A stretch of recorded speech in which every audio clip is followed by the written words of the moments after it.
Okay, so is it still blurry? Oh, son of a gun! Why is that still doing it? I don't want to show that.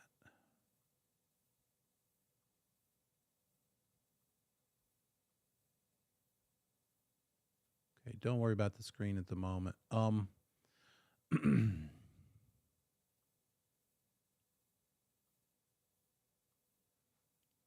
Okay. Whew, wow. Which of the following individuals would need a real estate license? Who would need a real estate license? Somebody living in a duplex owned by their grandmother on one side, and they're living in one side, they're managing the other side for her, and they're doing it as a favor to her. They're still paying their own share of rent. They're not doing it for free rent from Granny. They're paying their own rent, and the other tenants paying their own rent. Do they need a license for that? And you can nod, shake your head. I'm looking at your faces if you want to. Don't need a license for that because no compensation. That's the key there. What about someone who is inspecting a home? Do they need a real estate license? No. Now, I've heard some online teachers before get a little carried away with this definition and say, is it real estate activity? And, oh, real estate photography is real estate activity, therefore, officially. And no, that's all nonsense. No, we're talking about license law and commission rule helping people with those acts of real estate. That other stuff is just marketing. So, again, be careful who you learn from online. Let me know if there's something that sounds weird because it might just be wrong. And this was a pretty respected, well-known educator that I was surprised to hear that from when I was watching a video. So be careful about that sort of thing. What about an executor of an estate? Do they need a real estate license to do real estate for the person whose estate they are being the executor of? Nope, because they're doing it as if they were that person. What about the guardian of someone underage, 12-year-old heir of an estate?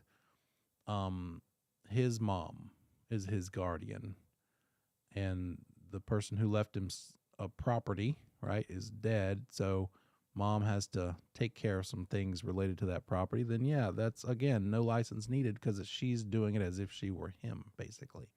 Had that actually happen before?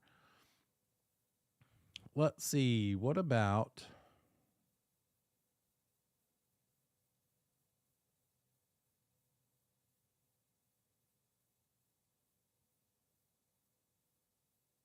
discount points? Let me do that since somebody requested it.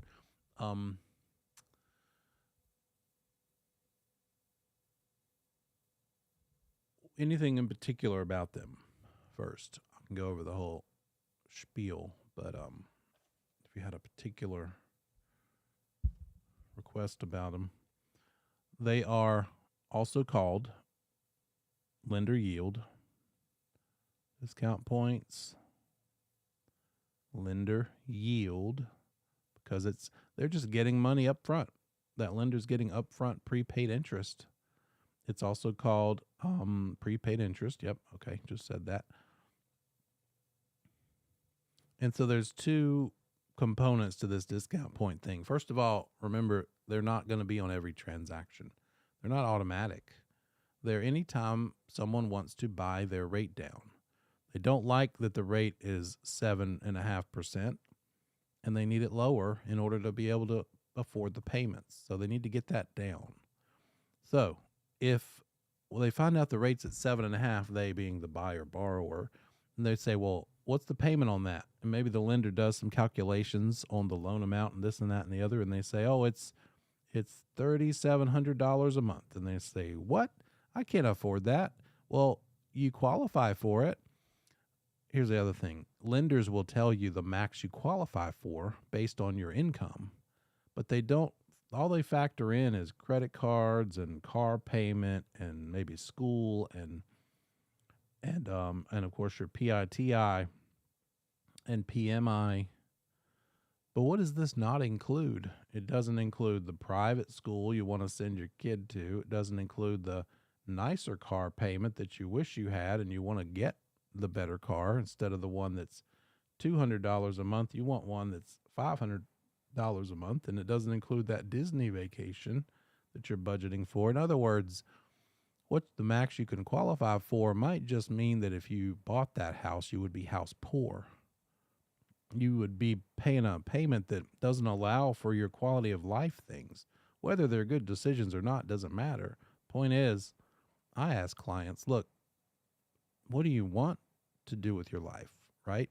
Do you want to have the nicest possible house you can possibly afford? So $3,700 doesn't work. We need to bring it down. How can we get that payment down? Let's just say, and I don't know this because I haven't verified the math. I'm pulling these numbers from places.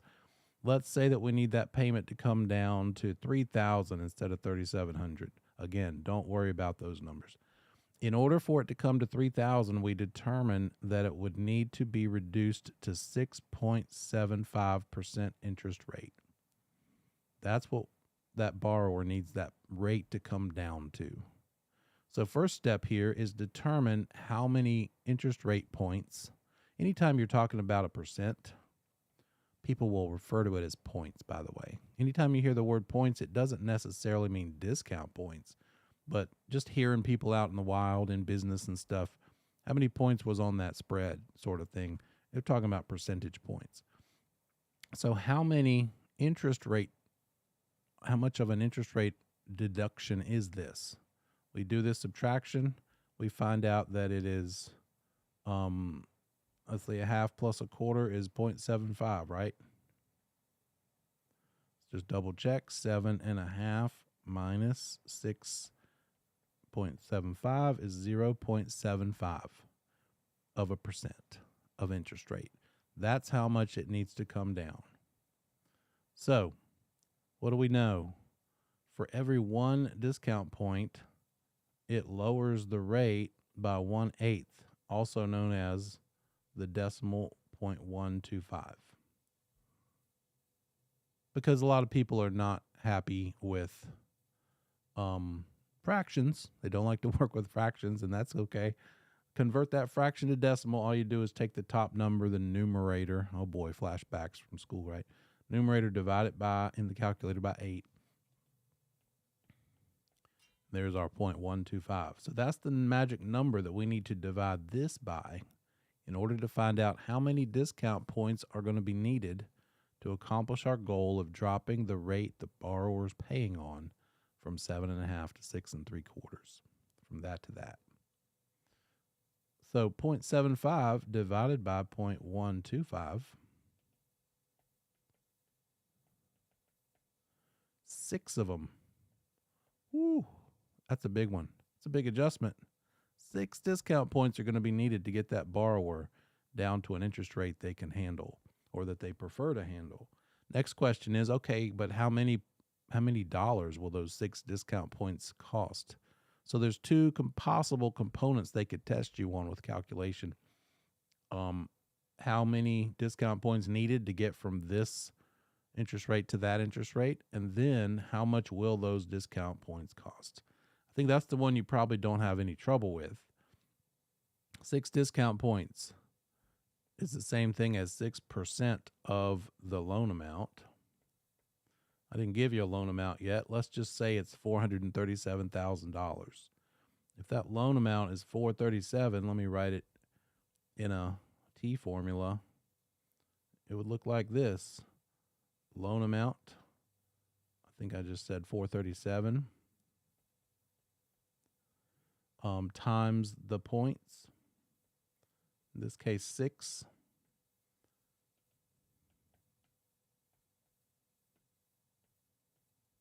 percent, means if that borrower can come up with $26,220 to pay at closing, then that lender will grant them the privilege of calculating every payment for the whole 30-year term at the 6.75 instead of 7.5. because they're paying some of the interest up front, prepaid, because that's what discount points are. Does that make sense? Two possible calculation steps needed. Figure out how many points are needed, and then figure out how much those points will cost. You could see either, I bet you'll definitely see one that's how much are the points going to cost, because it's just a percentage of the loan amount. They like to ask that one. That's also something that shows up in the closing math, closing calculations, because you're trying to come up with how much the buyer needs to bring to closing. This other one you may or may not see, but you still need to know it just in case. All right. Let me know if there's more to that.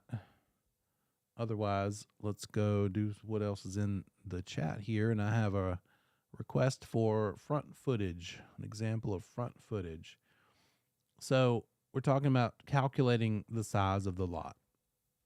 And lots are priced a couple of different ways. They are priced per acre. They could be priced per square foot. I've seen there are some markets out there that don't even really talk about acreage of land. They talk about square feet, especially when it comes to lot sizes. Or it could be per front foot. So if here's our lot, and we've got 350 feet across the front where the street is, and 300 feet from front to back, then the square feet is going to be this times this, obviously. 350 times 300.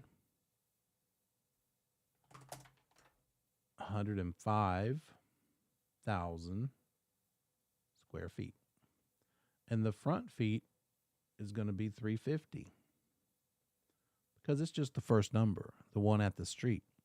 You might even see a crazy shaped lot with a million different sides, and it might be 350 by 20 by 100 by 430 by 780.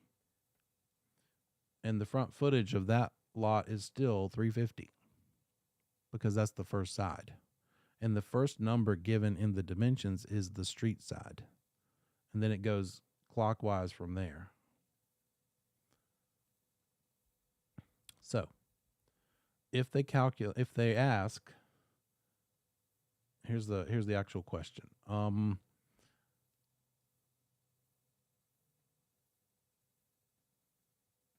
Land is 18,000 per acre in this area. It's also maybe a place where you could get the zoning changed. On the commercial side, commercial land is 5,000 per front foot. Which one should the seller sell it as if they have a choice? They could either sell it per acre or sell it per front foot. Maybe the zoning allows for that. They could petition to get it rezoned to sell it commercially, because commercially they could sell it for that. Let's see which one makes it worth more. So the 5,000 per front foot is easy. It's just 5,000 times the 350 feet. Probably going to be hard to beat. 1.1, let's just say $1,750,000 that it's worth commercially. How much is it worth per acre? All right, with that one, we've figured out how many square feet it is because it's just one dimension times the other. 350 times 300 we already determined is 105,000 square feet. Now that we know that, 105,000 square feet divided by the number of square feet in an acre, the little old ladies, 43,560.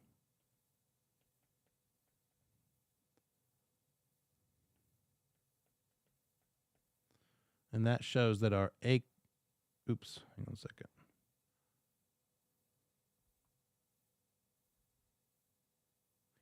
Yeah, we're good.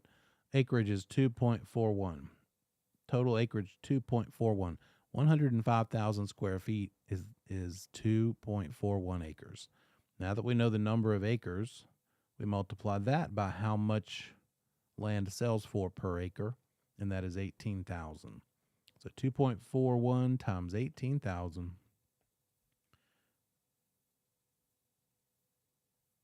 means that this lot, coincidentally, is worth about how much square feet are in an acre? 43,388. So clearly, let's get that zoning changed to commercial, right? I just pulled random numbers and it worked out like this. That's what you could see as far as front footage. They're just testing you to make sure you know which dimension it is. So, what difference between exclusive agency listing, right to sell, and open listing? Sure thing. And then we'll talk about secondary mortgage market. So agency, exclusive agency versus the other kinds. Exclusive, what we're talking about is what rights, which way that you have this listing, and how are you going to get paid based on the type of listing you've gotten that seller to agree to. That seller might not agree to just any kind of listing. You might only offer one, by the way, and we pretty much only deal with exclusive right to sell.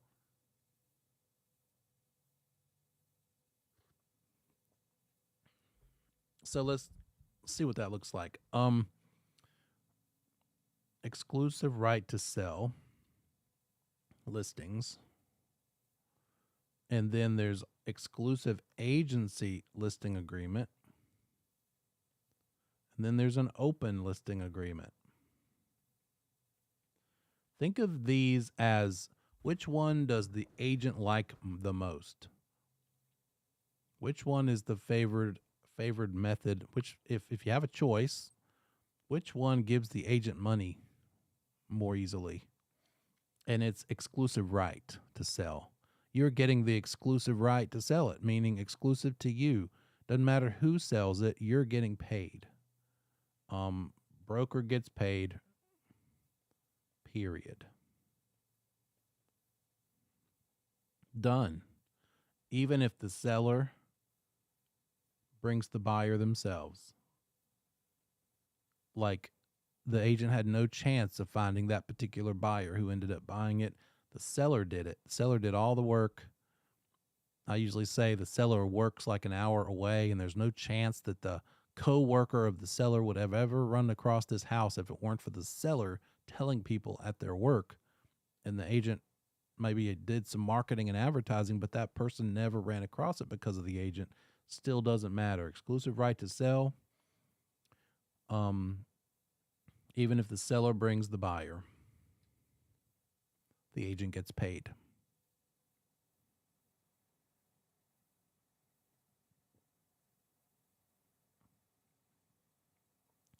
Exclusive agency means that if an agent brings the buyer, they get paid.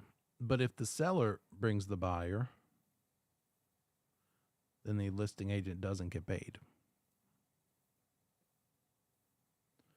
Listing agent does not get paid.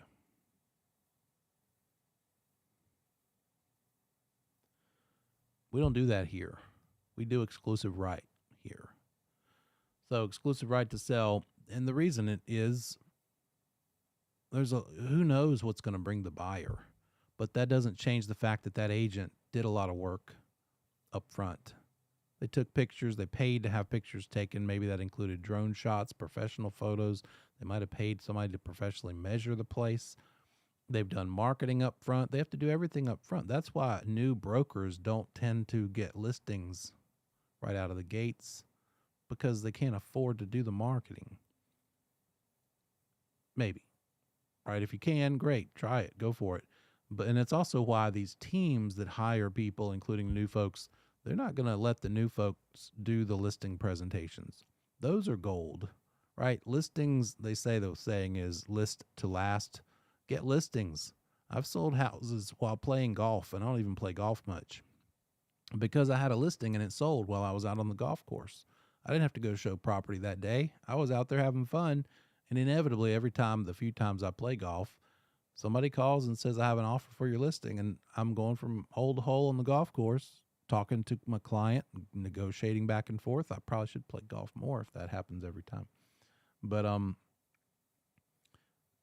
listings are where it's at to have some quality of life. Buyers are good because it's faster money. You just need to stick to that buyer and eventually they'll buy something. So exclusive right, brokers like it best. Best for broker. Frankly, it's best for the client too, because you've got a committed person that's going to bust their tail and do a bunch of upfront work. And still, even if you're the one, even if that seller is the one who brings the buyer, that doesn't mean you're finished. There's still a lot of work to be done, and that agent still deserves value, deserves to get paid for because getting the buyer is just a tiny piece of the puzzle. You've got to get that buyer from the contract to the contract, and then from there to the closing table. There's all kinds of stuff that can happen along the way. So exclusive right means the broker gets paid even if the seller brings the buyer. Exclusive agency is the broker only gets paid if the listing agent, or a cooperating broker bring the buyer, right? Because in the MLS, we cooperate with other brokers, other firms. So if another firm brings the buyer for our listing, then the seller is going to pay the commission to both me, the listing agent, and that cooperating broker. But again, if the seller brings it themselves, then we don't get paid. We're out. And then an open listing is sort of a free-for-all, like open season. Just can shoot whatever you want to. Whoever brings the buyer is the one who gets paid. Whether if it's the seller that brings the buyer, then brokers don't get paid. If it's broker A or broker B or C or D or E or F. Because with open listings, a seller can hire multiple listing agents. Open listings, you can hire multiple. We don't do that here. I think they do it in England. I think I saw something where they do allow open listings over there. So homes for sale there, you'll see multiple signs in the yard. And whichever one that buyer happened to choose to call is the one who wins, right? All the other brokers that have done the listing, listed the property, they're just out. They're not getting paid. Just the one who actually procured the buyer. So open listings are not really something that you need to deal with in this business once you get the license. You just need to know what they are to get the license.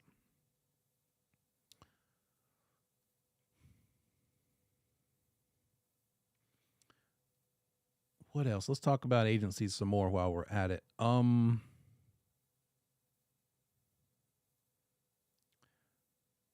We also have that whole buyer agencies, seller agency thing. We know that buyer agents, let's say it this way. The buyer's side versus the seller's side. On the buyer's side, first of all, that agent helping that buyer, no matter what way they're helping them, no matter how they're hired, they are called a selling agent. When the question says the selling agent, blah, blah, blah, it tells us only that the agent is helping on the buyer's side. What we still don't know is if they are actually a buyer's agent, which means the best possible, strongest representation, or a sub-agent to the seller.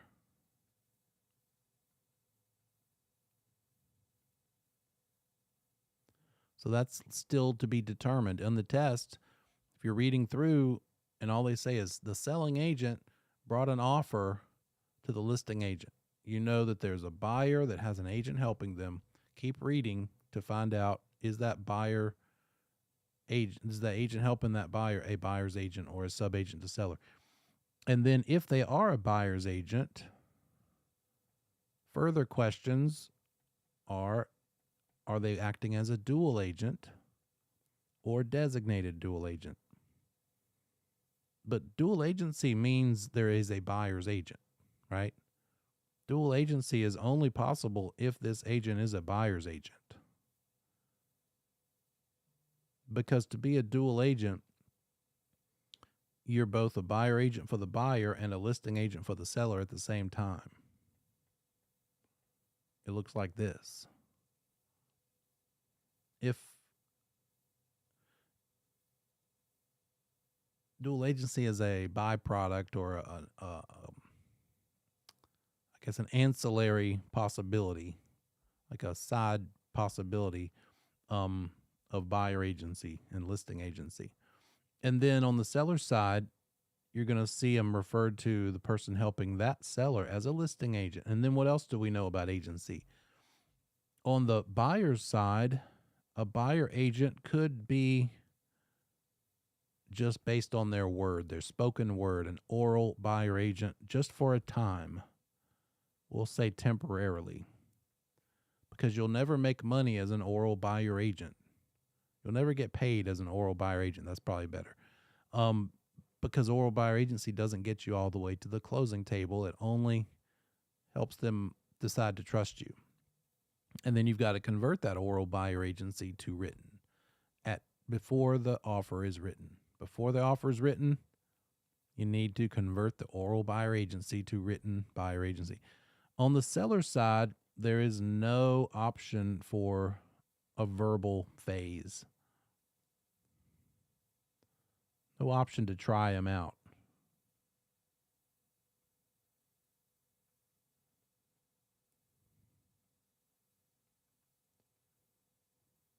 No such thing as oral listing agency. It's not a thing. In order to list a property, it must be in writing.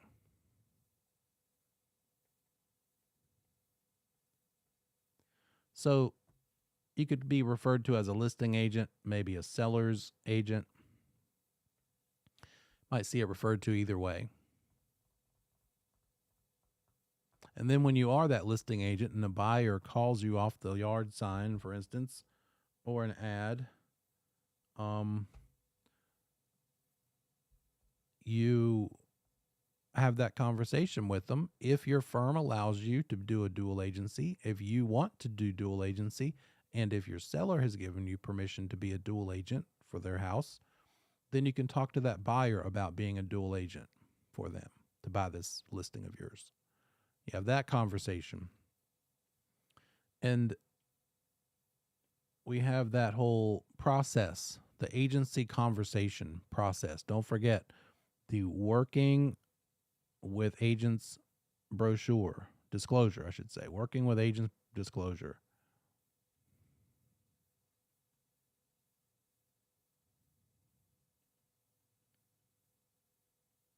Need to talk to them about that at time of first substantial contact. Don't let them trick you on this word, substantial.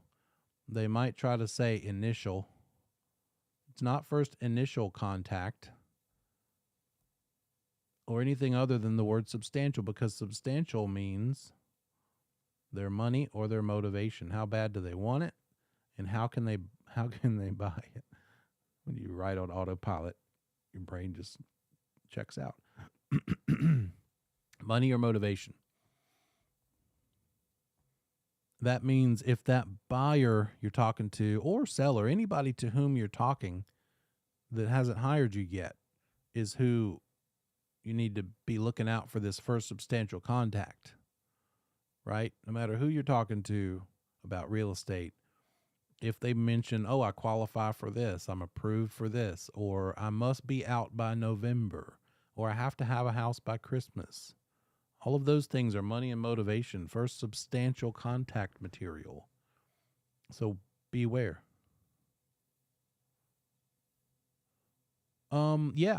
Yeah, because we're getting into agency, and that's why we need to let them know who we represent and how we can represent them before they dig deep into those topics. Yeah.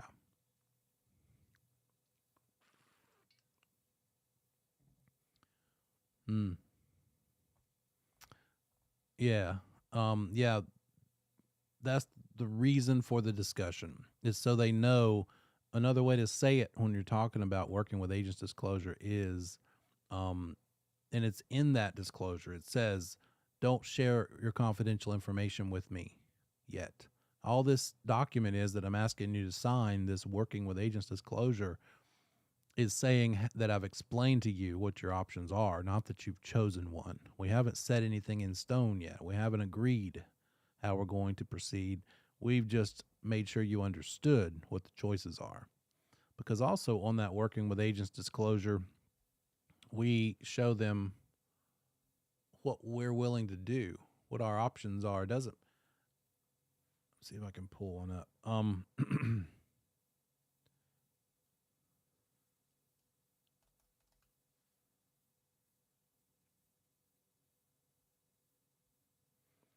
It's not about. It's about both what they want and what you're willing to do, you and your firm, because you and your firm might not be interested in doing dual agency.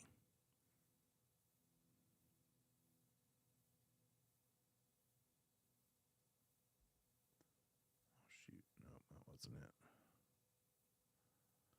See if I can find it a little bit later. Okay, so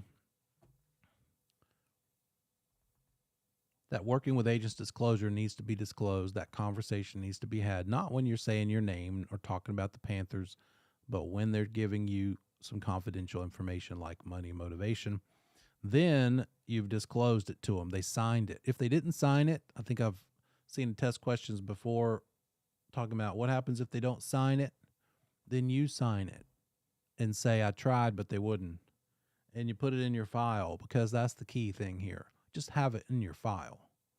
At least have a copy in your file so the real estate commission, who can come down and audit us at any time, you can show it to them and say, look, I tried on this one. They wouldn't sign it, but here's where I tried, and put it in the file. Good question. If you're going to an open house as a buyer's agent, do you have to disclose that to the listing agent as soon as you meet them? Yes, you should. You need to make sure people understand your role. As a broker, we're held to a higher standard. So we do need to make sure, at least by the time you make the offer. On the actual offer, I think second to last page, it says your role. Check the box. Are you a dual agent? Are you a buyer agent, listing agent, whichever? So you do have to disclose that. If you're starting to talk about things with that other agent, you need to tell them, look, I'm representing a buyer, have an interested buyer. What can you tell me about this? It's more important if you're actually talking to the seller, right? Because that seller, you don't want to mislead them and make them think that you're just a innocent agent that they can be free to talk to. They shouldn't be talking to any agent about confidential stuff except for the one they hired, by the way, of course. What else about agency? As far as dual designated agency, they like to test you on this. If you're a provisional broker, who is the only type of agent in your office that you cannot be a designated dual agent up against? You're a designated dual for the buyer. The other one is for the seller. The only kind that you're not allowed to compete with, so to speak, is your own broker in charge. If they put in the answer choices, you're with XYZ Realty, the broker in charge of ABC Realty, that doesn't matter. Just because they're a BIC isn't the thing. It's because they're a BIC that is your BIC that you need to be able to confide in and walk through a transaction with. So be aware of that. Doesn't matter if it's two provisionals working together, that's allowed. It can be two full brokers, can be a full in a provisional. It can be a full in their BIC, their own BIC, and that full non-provisional is okay as well. And then just look for words like in-house transaction, in-house sale, or cooperating brokerage, or I lost my other word. But if it's in-house, you know that they might be getting ready to talk to you about dual agency. This might be a dual or designated agency situation if they say the word in-house sale, because it's this only one firm involved.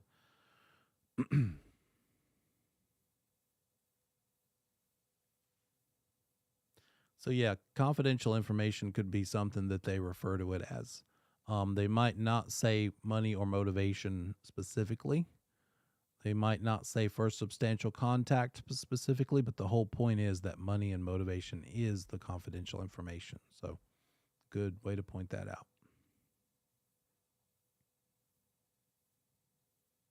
Sure.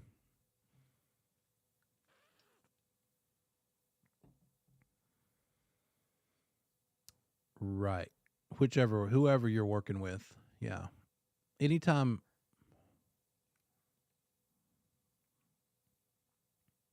Well, again, this is just a disclosure. So this isn't like a hiring document. If you're there to list the house, you're on a listing appointment, you're first going to say, look, guys, before we talk about what you're trying to accomplish with me listing your house, clearly you want to sell it. But before you tell me about how much you could sell it for, like your drop dead bottom dollar, I need to talk to you about how I can represent you. And so this disclosure called the Working with Agents disclosure is what this is about. I want to be hired as your listing agent. I think we'll work well together. Once you do that with this other document called the listing agreement, then you're free to tell me whatever you want to. You can tell me that you want to market it at 450, but you would take 400 for that matter. I'm going to help guide them through the pricing strategy and figure out what it should sell for, but they shouldn't tell me yet until they've signed the listing agreement how much they would take. Right? Sometimes people do. They like you so much, you're so good at winning people over that they just tell you all their secrets. Well, between you and me, let's ask 425, but I really got to get this sold, so I would take 390. So don't let them do that until you're the actual agent that they've hired. And that's not the time yet if all they've signed is a working with agents disclosure. You just told them what their choices are. They don't have your protection yet because they haven't hired the actual hiring document, aka listing agreement, yet. Right?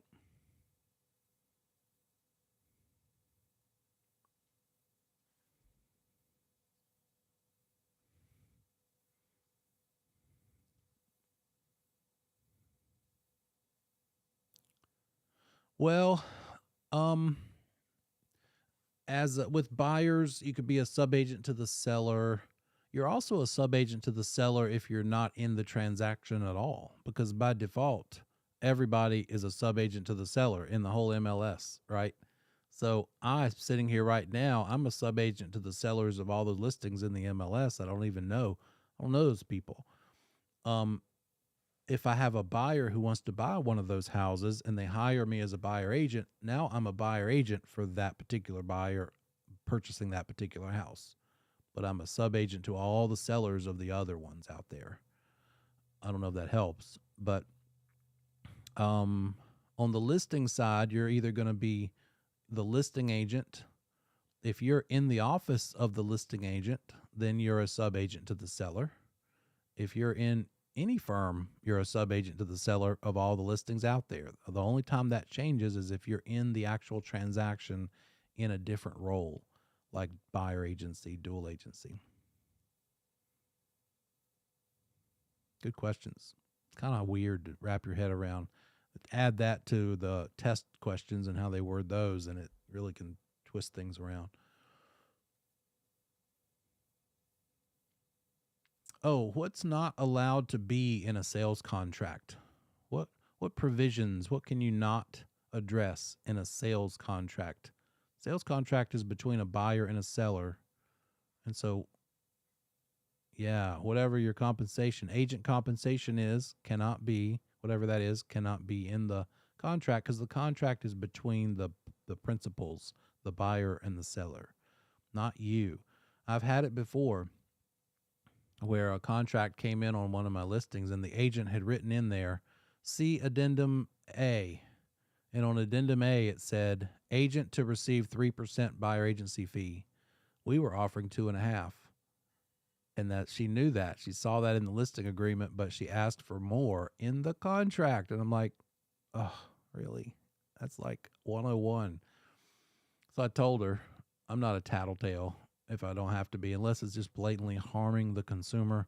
but I casually in a conversation said, that shouldn't be there. You should be handling commission separately. How do you handle it? What if she wanted 3 instead of 2.5? She can't put it in the offer. She could have called me ahead of time and said, hey, I feel like I'm worth it. Any chance your seller would pay more? And she actually did ask that later, but the problem was she had already put it in the contract. And I would have politely, passive aggressively said, I appreciate your asking, but the sellers and I have talked about that. And in this kind of market where we're getting multiple offers, they're only willing to pay 2.5%. We all took a bit of a pay decrease from what we were used to in these last few years because sellers get offers more easily. Therefore, they're not having to pay as much buyer agent commission to be in the market. Buyers agents are still bringing them offers, even though making less than what they might otherwise prefer. I'm really dancing around not saying the word standard commission, aren't I? Because we can't say standard. We got to say it's all negotiable. It's always negotiable. And there are agents who are all up in arms about it, fussing on Facebook groups. This builder's paying only such and such. The standard is this. And I'm like, oh, come on, guys. Be careful. It's all negotiable. And another option, if a listing is not paying a buyer agent as much as they would want them to, 2.5 instead of 3, 2 instead of 3, whatever, is to get it from your buyer. Because in the buyer agency agreement, it literally says, I'll probably get paid from the seller, but if they don't pay me what I charge or enough to suit me, you agree as my buyer, and I'm your buyer agent, you agree to make up the difference. Whether they have the guts to enforce it is another matter, right? Guts or not right, but ability, strength, negotiational fortitude, right? You really in that moment going to say, oh, I would love to make an offer of this for you, but I'm not getting paid as much as I charge. Therefore, are you cool with paying me the extra 0.5%? They may or may not do that. I would probably, as long as it's within a certain window in the type of market, I'm looking long term. I want to keep them happy. I want them to call me back when we're done and say, he took such good care of me, you should call him too. And I don't want a nickel and dime, even over several $1,000s. And I'm probably just going to take what I'm getting and not demand it from my buyer. Depends on how nice the buyer is. If they're a jerk, it might be different. But also, how hard is it for that buyer to just go find someone else and wait out the contract, the buyer agency agreement? What if you said to that buyer, look, I want 3 instead of 2.5. You need to pay me the extra half. You would say it nicely. But what if they didn't like that? And they're like, I don't want to work with you. You're putting yourself ahead of me. Well, no, I'm just telling you what I charge. I told you that up front. Well, I want out. I don't want to work with you anymore. That's sort of the worst case scenario, but they would still not be able to just automatically fire you because remember, an agency agreement is bilateral. Your BIC, your firm would have to agree to let them out if they wanted to. If the firm agreed, the firm might say, I'm sorry, you've got 3 more months. Why don't you just let us keep working with you? Well, I don't want to. Well, you could buy your way out. That firm might charge them. The firm could say, we'll let you out if you pay $1,000. Probably not great for word of mouth. They're probably going to make some Google reviews. If that firm's willing to risk that, they might stand firm. See what I'm saying? Implied agency in the chat that I'm looking at is the one that is illegal. Implied agency is illegal. That's you not being clear, not clearly stating either in writing or orally that you're looking out. Who is it that you're working for? Implied agency comes up a lot when it's for sale by owner transactions. So you're helping a buyer. That buyer wants to buy a house that's being sold by its owner. So you contact that owner yourself. You go visit them and you say, look, I've got an interested buyer. Would you pay me a buyer agency fee? And that seller would say, eventually, let's just say they agree to it. You're so likable. I keep saying that because that is kind of how it works. People are skittish in the beginning, but then that's why you're gravitating toward this business. They start trusting you, liking you, because you're helping that unrepresented seller. You have to. By helping them to a certain degree, you're helping your buyer accomplish their goal of buying that house. That means you need to be the provider of the forms and the one who helps that seller understand the forms and be able to fill some things out. And by the way, you need to, first of all, explain to that unrepresented seller the working with agents disclosure. Make sure you talk to them about that. And you're just saying to them, look, I don't represent you at all. See this last option out of the 4 choices? Unrepresented seller. That's you. Just beware. Don't tell me anything you wouldn't want the buyer to know, because I have to tell them anything you tell me. But I've had it where I was a buyer agent helping them purchase a for sale by owner. So I went over to that FSBO's house. I sat at their dining room table. I took a couple of hours and explained the offer we were making.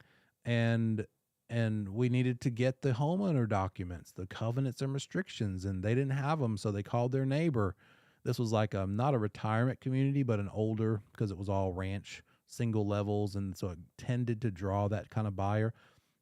A bunch of people sitting around the house all day doing whatever they want to. And the neighbor was the HOA president, and he immediately came over with the documents requested in a 3-ring binder and handed me a 5-inch thick 3. And I'm like, okay, thanks. I'll take this back to my buyer. And I had to walk them through it. And they said, well, no, we won't do this, but we will do that. And so then I had to show them how to change the contract and strike through things. And I had to make their version for them so that I could, at no point in the ordeal did I ever present myself as their agent. If I had said to them, all right, look, my buyer's offering $350. I know you said you'd prefer to get $400. Let's just think about it. How about we go back to them with $356? I don't want you to stick close to your $400. Let's try to get them to come up just a little bit, because I know they really want this house desperately, and you're the only one available, and therefore I think they'd probably come up some more. That's me betraying my client and acting with that seller as an implied agent. I'm implying through my actions that I'm looking out for the seller. That's basically what implied agency is. You don't say clear cut, I'm your guy, or I'm not your guy. You're implying by how you're behaving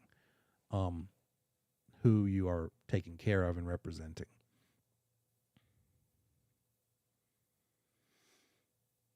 Okay. Yeah, sure.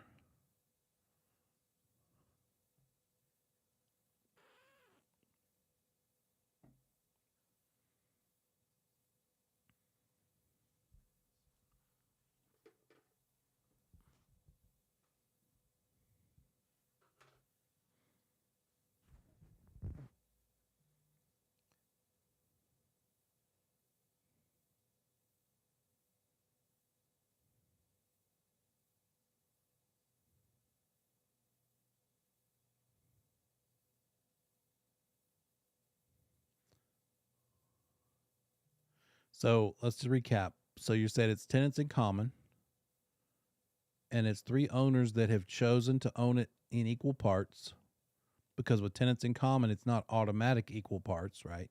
So they've chosen, it can be, but it doesn't have to be.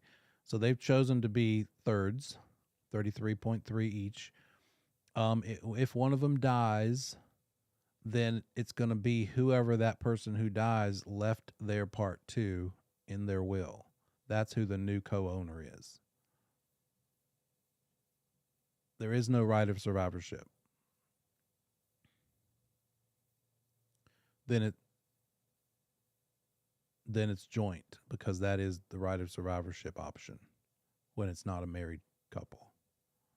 Joint tenancy would be the 3 owners, one of them dies. Here's what they do to you on the test.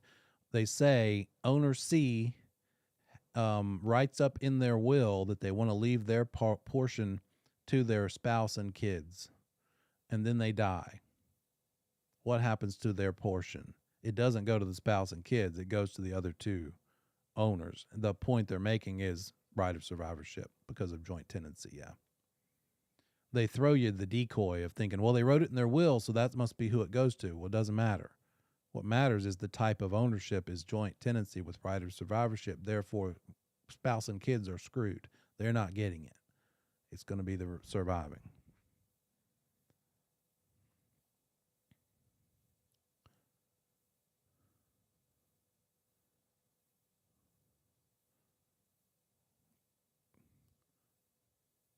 Correct.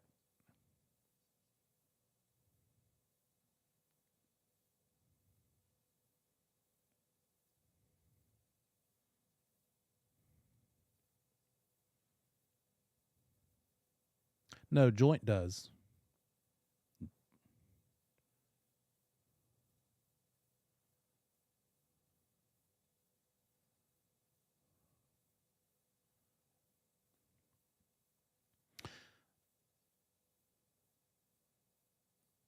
No, there's no automatic change.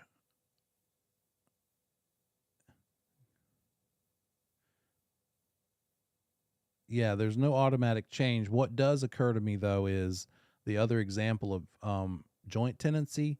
You got those three co-owners, or it could be four, but let's say three co-owners, and one of them decides to sell their portion, their third, to someone else, and they do it like a year later. That new co-owner is not a joint tenant because there's this thing for joint tenancy called unity of time, meaning all must have bought it at the same time to be joint tenants. So the one who ends up buying their portion later is a tenant in common. The original two are still joint tenants, but the new person is a tenant in common. But there's no automatic switch over. You pretty much need to go to the attorney and say, I want to write this up differently. And then if you've got tenants by the entirety for married people and one dies, then I guess you could say that's an automatic switch to ownership in severalty because you don't have concurrent. You don't have multiples anyway. But that's about it for automatic sort of thing. It would still say on the deed tenant by the entirety. Obviously, the deed's not going to magically change the ink structure, of course, but legally you would be in ownership in severalty. If you wanted to be OCD about it, you could get the attorney to draw up a new deed with the correct wording, ownership in severalty. But you could just bring the death certificate, say, oh, my co-owner died, so now I'm severalty. More about that. Let's see. Tenants in common. Again, unequal ownership is allowed, not required. You could still be even. And frankly, in real life, we don't even do joint tenancy so much in North Carolina. So if you could really kind of pick and choose, cut and paste all the different components with whichever you want to do. But just for the purpose of this exam, you need to know what the overarching basic definitions and characteristics of each of these are. You can pretty much, it's either going to be by the entirety or in common. It might even be that you could, in real life, have tenants in common with right of survivorship, but I'm not 100% on that, and I don't want to confuse you. On the test, if you see right of survivorship, it's going to be joint or by the entirety. So out of those three,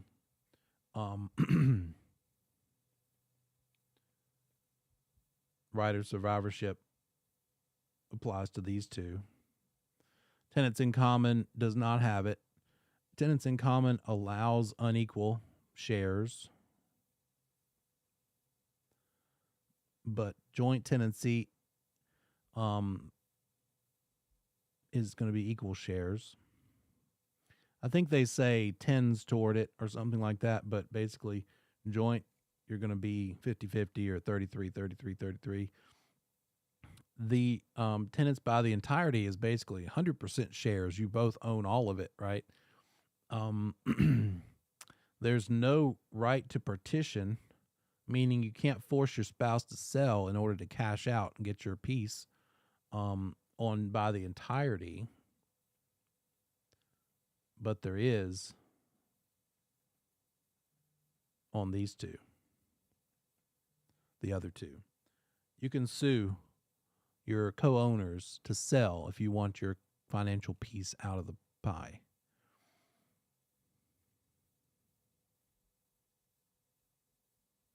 And then with joint tenancy, a later co-owner, someone who comes in later, is tenants by the entirety. Sorry, nope, tenants in common. My brain autopilot again. So, what else? The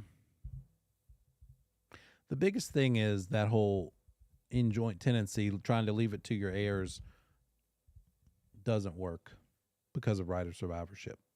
So don't let them fool you.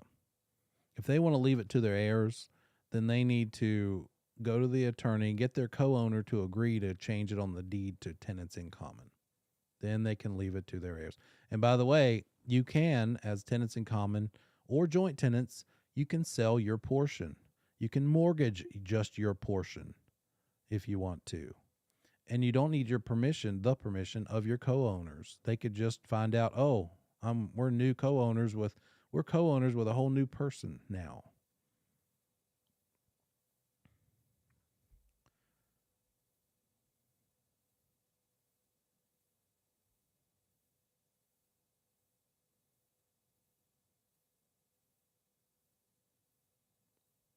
I'm just kind of free for all in here at this point. Let's see. Oh, someone had asked a while ago about loan types or the secondary mortgage market. Fannie Mae, Ginnie Mae, Freddie Mac. So with that, we're talking about the entity which buys and sells these loans, these packaged up loans. Fannie Mae is the biggest one. Fannie Mae is the big market, so to speak, secondary mortgage market that handles the buying and selling of loans. Ginnie Mae only handles the government ones, FHA and VA. Ginnie Mae stands for government and some other words I don't remember. Ginnie Mae, GNMA, Government National Mortgage Association, I think, something like that. And so Ginnie Mae handles the government stuff, G for government. Ginnie Mae, by them, they kind of protect the lender from chance of default. Because Ginnie Mae handles the government ones, they kind of say, well, we'll cover it in case of default, like that whole, because they're putting less than 20% down, they might be more likely to default, meaning not pay, therefore have to get foreclosed. We don't want to do that. No lender wants foreclosures. It's expensive and time consuming. They just want people to pay their mortgages, get that interest. But Ginnie Mae says we handle buying and selling of FHA and VA loans. Because of that, because of Ginnie Mae's oversight, involvement, then Fannie Mae is willing to handle buying and selling VA and FHA loans also. So if it weren't for Ginnie Mae, Fannie Mae wouldn't touch them. If it weren't for Ginnie Mae's involvement as a government loan-related marketplace, Fannie Mae would say, we don't want to go there because it's worse credit scores, it's lower down payment, much more chance of failure. So Fannie Mae handles what loan types? All of them. FHA, VA, and conventional. Their preference is conventional, but they're willing to do FHA and VA because of Ginnie Mae's involvement and oversight. They give them the assurance, the peace of mind that they can buy and sell those types of loans too. And remember, FHA loans are insured by the FHA. Insured, not guaranteed. Look for those words. They like to test you on those words. Don't fall for the trap. FHA loans are guaranteed by the government. No, false. Which loans are guaranteed by the government? VA loans are guaranteed. FHA loans are insured. Insured like that mortgage insurance thing. Insured by the Federal Housing Administration.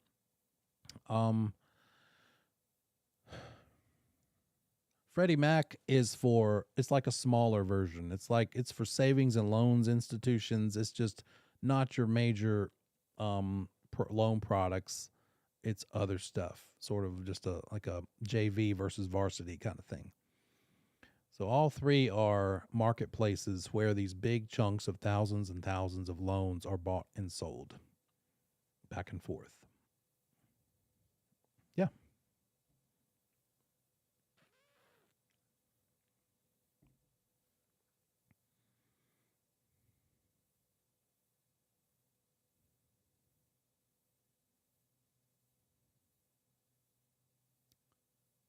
You're either frozen or you're thinking. Not sure which.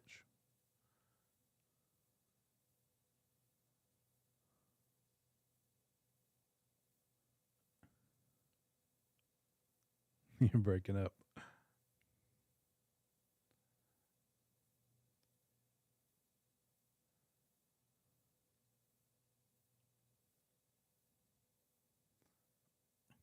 Can't understand it.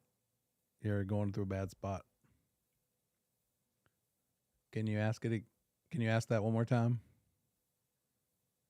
Yeah, it's better now.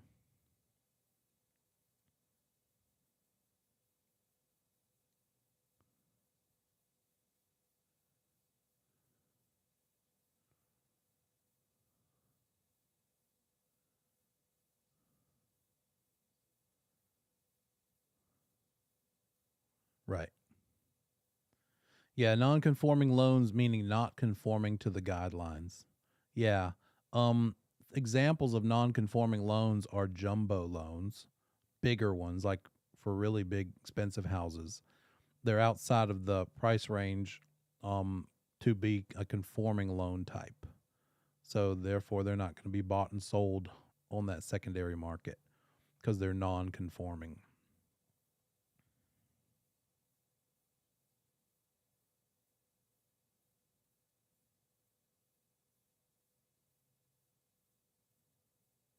They're the marketplace where the secondary mortgage market happens, where these big packages are bought and sold. Um, they Fannie Mae is so big and such a long-standing institution that it does interact with the Fed to come up with guidelines and procedures through for the lending procedures. So yeah, they're involved with that sort of thing. Figuring out those underwriting guidelines for what makes a good sellable loan type. Like what sort of guidelines do we want? What certain credit score are we going to require for this situation um, in order to make a conventional loan? Right? That's the thing. Everybody should try for conventional first because it's going to be the cheapest in the long run. But do you qualify? And so, what does that mean to qualify? That's what Fannie Mae and the Fed put their heads together and determine what are the qualifications. Fannie Mae is a big part of that for underwriting guidelines.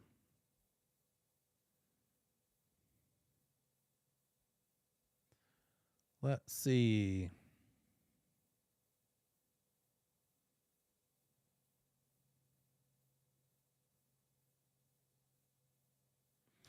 Be careful about disclosure.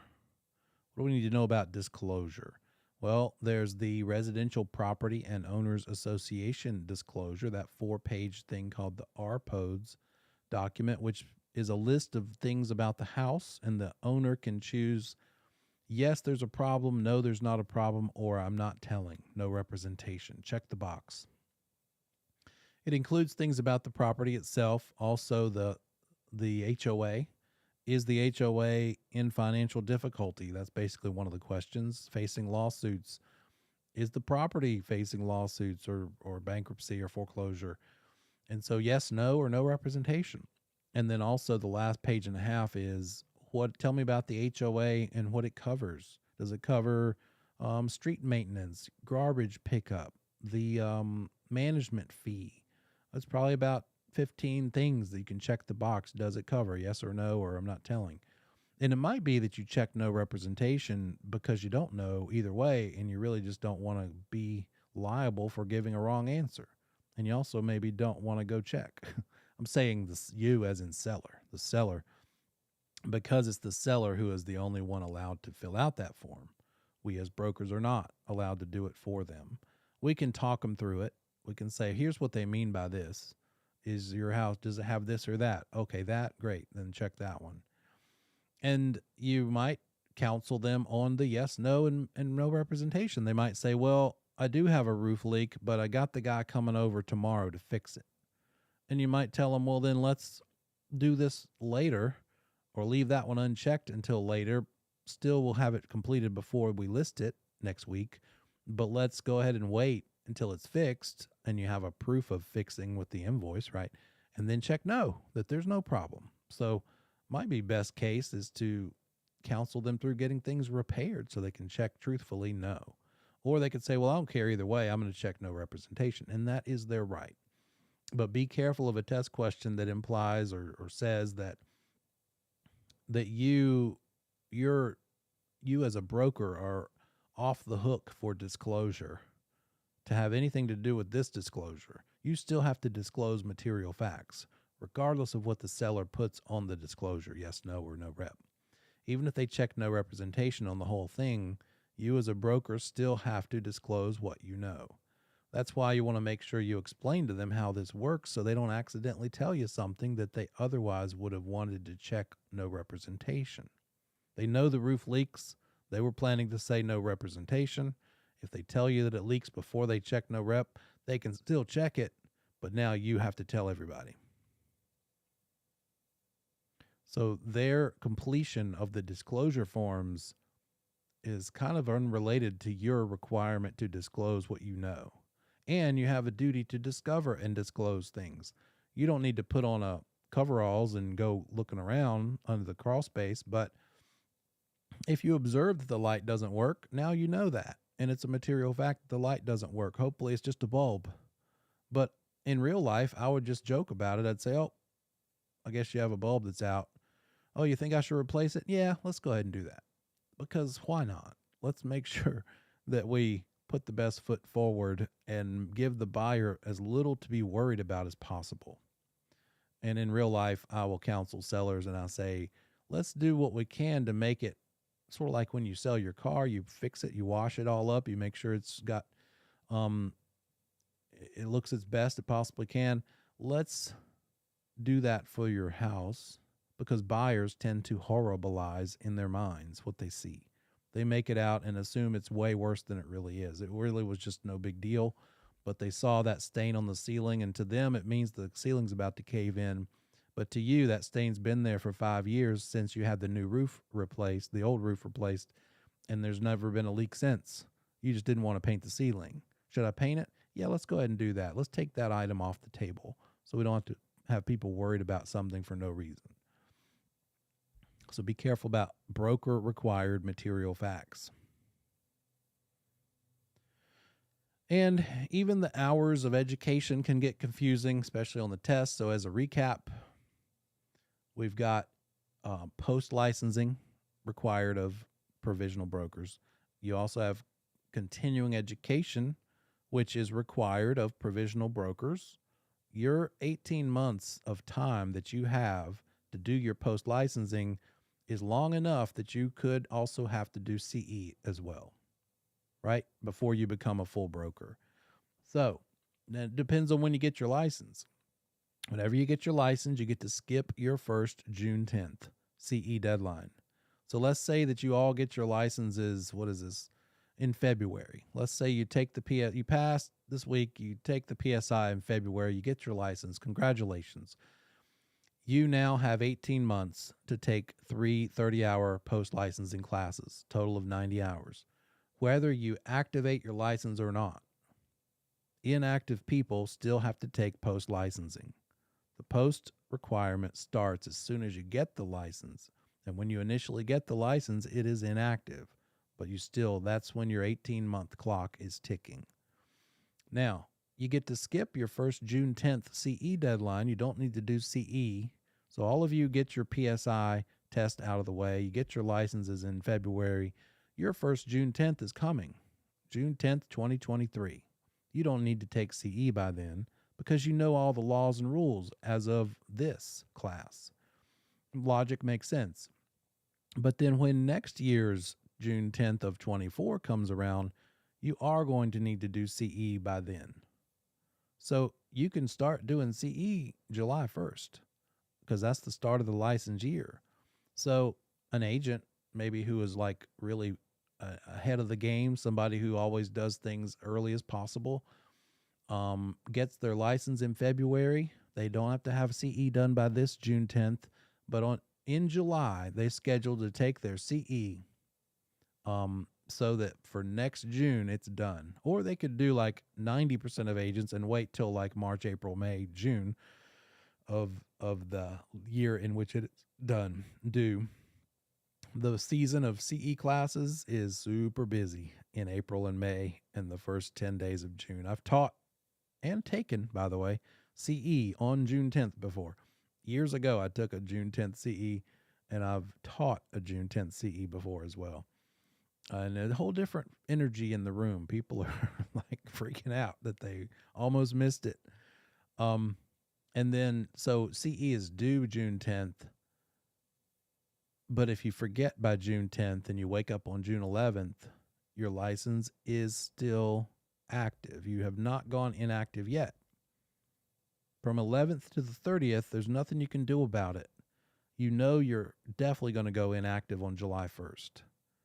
So all you could really do is maybe try to get some things closed while you're still active, right? But what can you do in 20 days?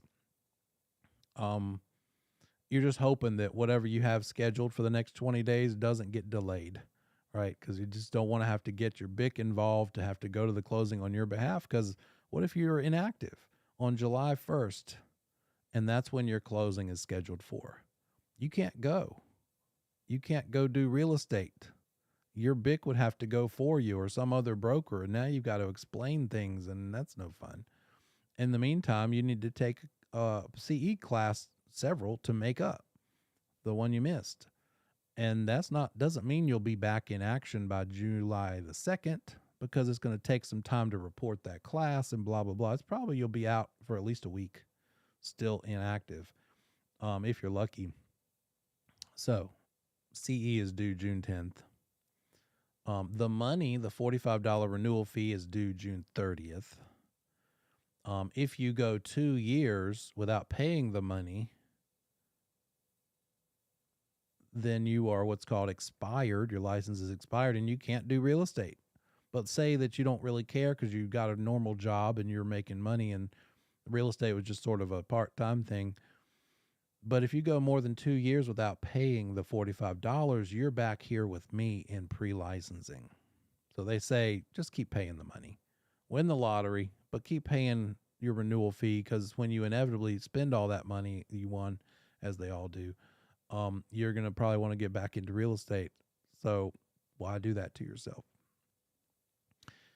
If you stop doing the education, if you take time off in real estate and don't take the CEs, and it's been like several years and you've not done CE, it's just a certain amount of education you'll have to do to get it reactivated. If you've been paying the $45 every year, but not taking the CE every year, then you're just going to have to take a certain amount of CE and some posts, depending on how many years you were out, how many years you were inactive. But it'll never be that you have to go all the way back to pre-licensing class unless you don't pay the money.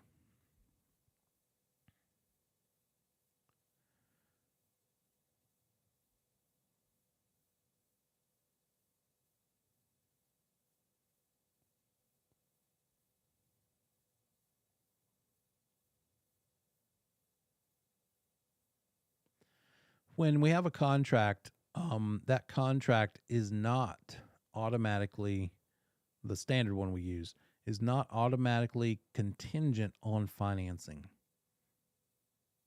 The buyer can back out for any reason or no reason within the due diligence period and get their earnest money back, theoretically, as long as the seller doesn't choose to be a jerk and refuse to sign, because that could happen. And even though the contract said, look, I'm getting my earnest money back because I'm backing out during due diligence, if the seller won't sign the release of earnest money, then no, you're not getting your earnest money back. It's out of the broker's hands or whoever's holding the earnest money in their trust account. They can't enforce it. You're just going to have to go through the system, the process, which probably is going to involve the broker turning it over to the clerk of court and them handling it. And you may or may not end up getting the money. So that's not cool. It's just the way it is. But we as brokers are not enforcers. We're custodians, right? We're just implementers. Even if our buyer gives us the due diligence check the first day, right, that it's under contract, and we were supposed to go take it and deliver it to the listing agent, and they're going to take it to their seller. You could also drop it off to the seller yourself, by the way. That is also okay and done. But on your way, your buyer calls you and says, you know what, I changed my mind. I don't want to do this. Bring me my check back.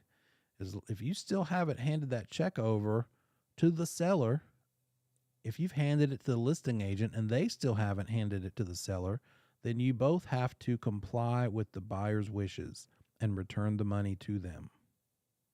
What about the contract? Well, good point. They are going to have to deal with the ramifications of getting sued by the seller, but that's between them. It's out of your control. So yes, you would explain to your buyer, look, you want your money back, you want to back out. Well, the problem is you signed in a contract. We communicated it. We are under contract. You have a legal obligation to deliver this money. This money must be turned over. But you said I could back out for any or no reason. You can, but you got to give up the money. You with me? They can still back out of the contract, but they still have to give the due diligence money to the seller. Well, I'm not doing it. Okay, well then here's what could happen. The seller can sue you for the due diligence money because that is liquidated damages that you're required to give them for backing out. Because the due diligence money is non-refundable. It must be given. Make me. It's not my job to make you. I'm just telling you what the laws and the rules are. You need to talk to an attorney, frankly, right? Be ready, because that seller might take you to court over it. I thought you were my agent. I am. I want you to avoid a lengthy court process, but that's how it works, right? So be careful. The test could, paint a scenario, and don't let all that confuse you. Just think, okay, what is hard and fast rules here? The buyer gives due diligence money. It's due on the effective date. As soon as the contract gets signed and communicated by everybody, that is the effective date, whether it's 9 a.m. or 9 p.m. or 11:59 p.m. If it's at 11:59 p.m. that everybody's finally signed and communicated, then you have 1 minute of effective date left, right? Because that's the effective date. In real life, getting the due diligence money to them the next day after effective date is probably more frequent, more common. And it's probably in a rare circumstance that the seller chooses to be mad about it. A seller might say, well, I've had a bad experience before. I want that due diligence check today. Today is the effective date, and it's like an hour to go. You do what you got to do. But what could happen if you don't get it to the seller? The due diligence check does not get to the seller's possession on the effective date. Here's what happens. The seller, and it's written up in the contract, by the way, the seller would give written notice that they're mad about it and they demand it. And now that buyer must give it to them within 24 hours, or the seller can back out of the contract with no consequence. And you might say, well, didn't that kind of accomplish the exact same thing either way? Yes, except it gives the seller an out. And maybe in the meantime, another offer comes along that they like better, and you can't hold their feet to the fire of your contract because you gave them a way to get out of it because you didn't give them that due diligence money in time. See there? It does matter in this kind of market because it could very well be that that seller gets an even better offer and they have seller's remorse. Oh, gosh, if I'd only waited one more day, I'd have had a better offer. Oh, well, they haven't given me the due diligence money yet. Now I'm going to give them written notice that they have to give it to me within 24 hours. And if they don't, then I'm free to go take this other offer, right? Offer and acceptance and communication. To make that thing go under contract, you make the offer. Let's say the seller signs it, no changes. Well, we are not under contract yet. The seller has signed it, but until they have communicated back across the fence to the buyer agent or directly to the buyer, if there is no buyer agent, meaning only a sub-agent to seller, until that point, you still aren't under contract, even though it looks like it on paper. You have a contract with both parties' signatures, but you don't know the the status of the communication part of it. Hang on a second.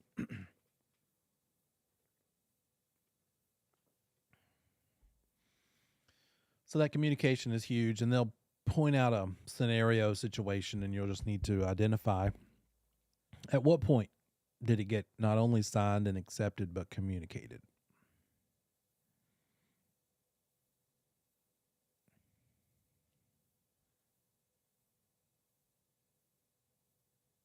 But the buyer has the right to back out for not only any reason, but no reason, just because they choose to not do this anymore. It's just that they're going to lose the due diligence money and maybe get back the earnest money. They'll get back the earnest money if they back out before the due diligence deadline. So another question, can a buyer make offers on more than one property at the same time? What are they risking? They're just risking having to write due diligence checks. If they make offers on 5 different properties and all 5 of those sellers accept and communicate, can that buyer buy all 5? Maybe. Well, good. What if they can only buy one of them? Well, then they're writing 5 due diligence checks that have to go to 5 sellers, and only one of those sellers is going to be the one that they buy the house from. See what I'm saying? They're going to have to write due diligence checks and and lose that money. And it might be, I've had it before where they're coming in from California and they don't have time to come look at it. And the market is so crazy busy that they're going to trust the agent and a FaceTime walkthrough maybe. And so there's between 2 or 3 different properties, and they're like, well, I don't want to miss one. Should I try one or try all 3 at the same time? And you have to talk them through this thing. And so Samuel makes a good point, unless they negotiate either no due diligence fee or low, and that's a great point. That's a privilege, right? If you're lucky enough that you can get away with not having to lose that much, then it's not that big a deal. But in a market that we've been in, where they're frequently 5 and even sometimes 6 figures, that's when it's a bigger deal. But in a normal market, or certainly when it goes back to like a strong buyer's market, and maybe due diligence money isn't even a thing that often, sellers are just not able to demand it because buyers have so many houses to pick from that they're at the advantage. We'll probably see that. We'll probably see buyers willing to pay $500 due diligence fees on 3 different properties. I don't care if I lose $1,000 on those other 2. At least I didn't miss out on the chance to buy those other 2. And whichever one, maybe it's an investor and they write 3 lowball offers on 3 different properties. And whichever one actually agrees to it, they're still happy.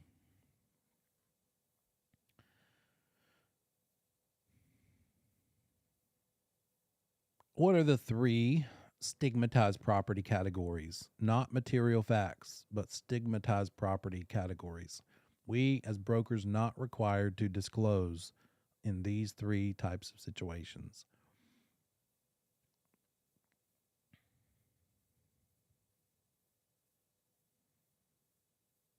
Don't have to disclose if it's a sex offender nearby, right? Good job. We don't have to disclose if it's haunted. And we don't have to disclose if there was a murder, suicide, death in the home. And we're not allowed to disclose if that death was from HIV or AIDS, because that would be a fair housing violation. What about I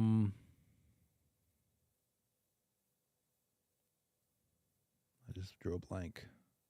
Can't think of anything. What about if the house used to have synthetic stucco? It doesn't anymore, but the seller took it all down. It had leaks. Stucco leaked. They removed all of it. They put brick in its place. Now it's a nice brick home. Do they have to disclose that that house once upon a time had synthetic stucco as siding? Yes, they do. Not the same thing at all. Sort of the opposite end of the spectrum, right? The stigmatized properties versus the required material fact disclosure, 100%, can't wiggle out of it. Can't check no representation either, by the way, for these 3 things. If it ever had synthetic stucco, even if it doesn't, and even if that never leaked, still have to disclose that it used to have synthetic stucco siding. If it, here's the one that's tricky, polybutylene pipes, those gray pipes that can interact, I think, with the water. Maybe it's the chlorine or something that can create the little pinhole size holes in it and cause it to leak. And the problem is it's leaking while you can't see it's leaking, and it can just go and cause mold. It can cause rot behind the walls, in the floors. So that's the good point. Somebody beat me to the punch. Polybutylene piping is not a material fact. The presence of polybutylene pipes is not a material fact. But if they've ever leaked, even if they don't anymore, they were repaired. The leaking ever once upon a time happened, now that is a material fact. So it's poly pipes that have leaked is the material fact. Not just poly pipes.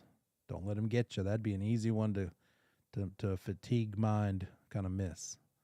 So it's synthetic stucco that was ever on it, even if it's not there anymore. Poly pipes that have leaked, not just poly, but only if they've leaked, even if they're fixed. And then meth house. Methamphetamine was concocted, cooked, created in the house, creates toxic fumes that could cause health problems. Therefore, that must always be disclosed. Those three things cannot be checked, no representation.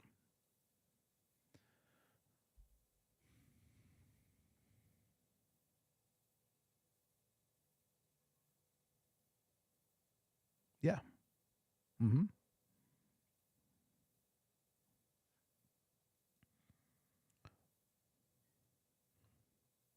Yeah, I remember that one. So with asbestos, both lead-based paint and asbestos have similar remediation solutions. The way you handle it in both cases, two choices. Either get rid of it altogether or encapsulate it, meaning cover it up. With lead-based paint, you just paint over it. And it's already been painted over probably since 1978 when they stopped making lead-based paint. Except if the house is in such disrepair that the paint has peeled all the way down to the wood, now the lead-based paint is going to be potentially exposed if it is in there. And then I guess you'd probably want to test for it to see, are we even dealing with it? Maybe I got lucky, and even though the house was built in 72, they didn't use lead-based paint. FHA, by the way, the appraiser, FHA appraiser, they look for peeling paint down to the wood, because that means if it's lead-based paint, if it's before 78, if it's lead-based paint, then it's getting into the soil, perhaps, like falling off the windows where it's peeling and getting into the ground, and that FHA buyer has the right to know this, right? So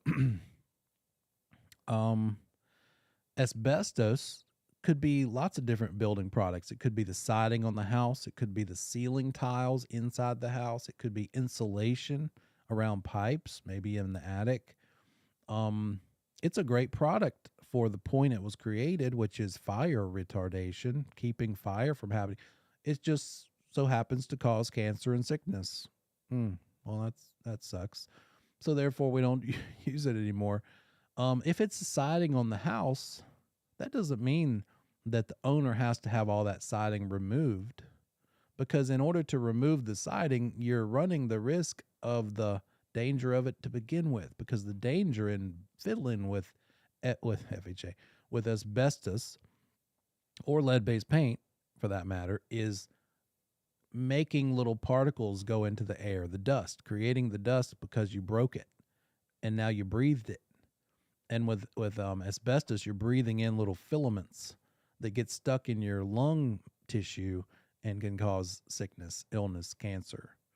So how can we remediate asbestos without disturbing it and worrying about creating it as a cloud that you breathe in? Just cover it up. That's why most people do that. So an older home that has vinyl, like newer vinyl, that's a red flag. Not that it's something that something you should probably ask. If you're a buyer agent, I'm just curious, I see you put new vinyl on this 1952 house. Was that asbestos siding before you did that, or is that still under there? And if it's covered up, that's fine. That is an acceptable method. So that's called encapsulation. And the same for lead-based paint, painting over it. Encapsulation. Yep.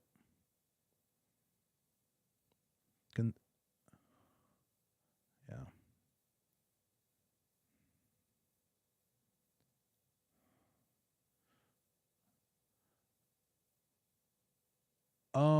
Well, I'd probably need to, yeah, I'd need to, it'd depend on how they word the question.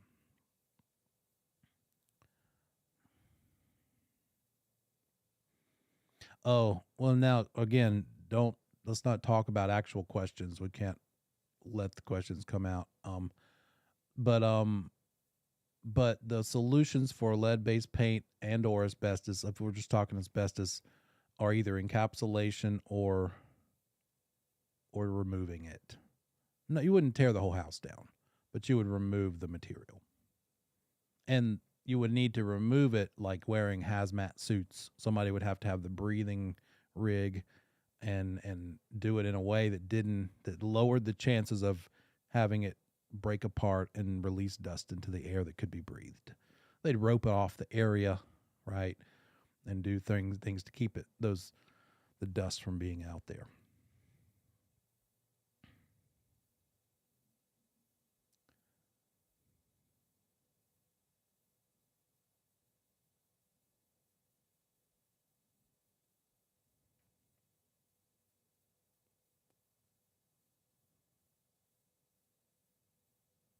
Sure.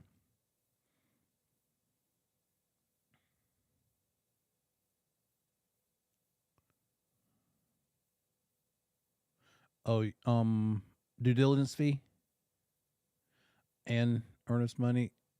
The only way they could ever expect to get their due diligence fee back is if the seller breached.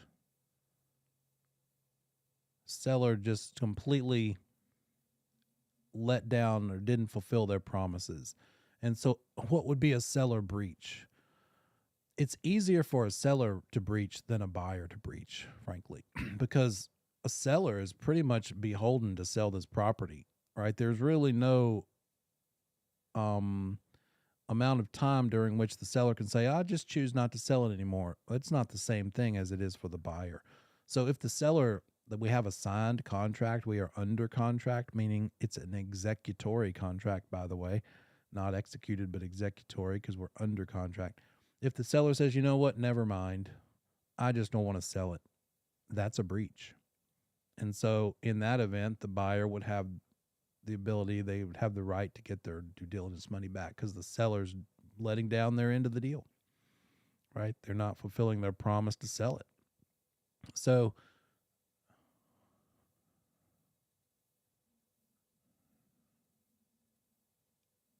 exactly.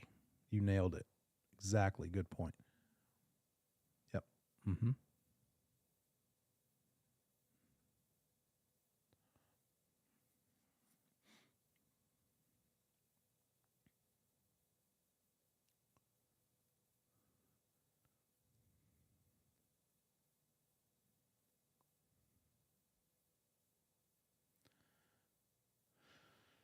So, good couple of points there. You should do all that you can to make sure the loan is going to be approved or at least have conditional approval during the due diligence period so that your buyer has the most flexibility, the most protection. But if it goes beyond due diligence period before, and as it often does, before they find out, no, we can't do this loan, we're not approving it, then the buyer still loses their earnest money as well as having already lost the due diligence. So the only way they would get their earnest money back upon finding out they don't qualify for the loan after due diligence period ends is if they had a financing contingency included. And as we already discussed, there is no standard offer to purchase financing contingency built in. However, there is the opportunity to add one. And a very frequent one that is added, that is done with a pre-printed form that we have access to, is for FHA and VA loans. So if it's an FHA VA loan, you're going to want to use an FHA or VA addendum. It's the same paper. You just check a box, whichever one it is. And that one specifically makes a loan contingency, which means for FHA or VA loans, if you've used this addendum, then backing out because you didn't get a qualification on your loan, you didn't get approved after the due diligence period, you still get your earnest money back, because that is a loan contingency. That does give you that protection. It's a privilege of FHA and VA loans. One of the pluses. So yeah, good point. But for the most part, without any sort of loan contingency like that, you're out both due diligence already, but also earnest money.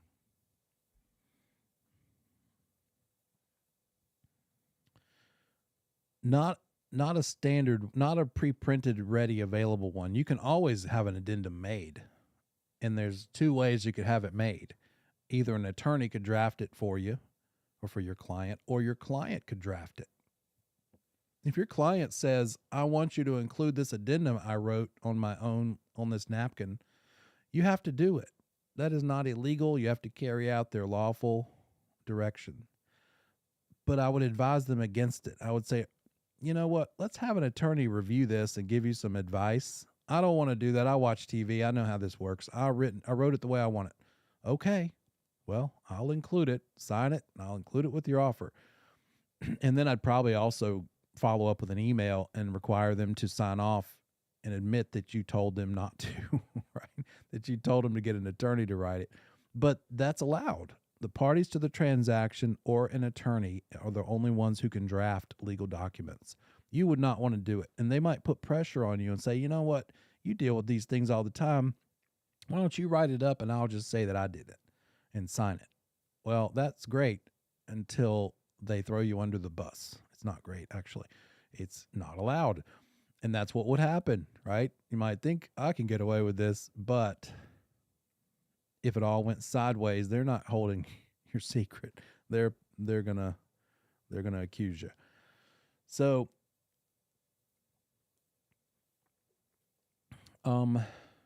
writing something up like a loan contingency, you could just have an attorney do it and include it with your offer. The only other question is, what kind of market are we in?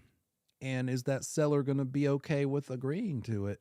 Or are they just going to say, well, forget this. I'm just going to take one of the other 7 offers that don't have a loan contingency, right? In this market, probably not getting away with it. In the next market we're going to have, whenever that comes around, neutral or buyer's market, you'd get away with it. You probably would.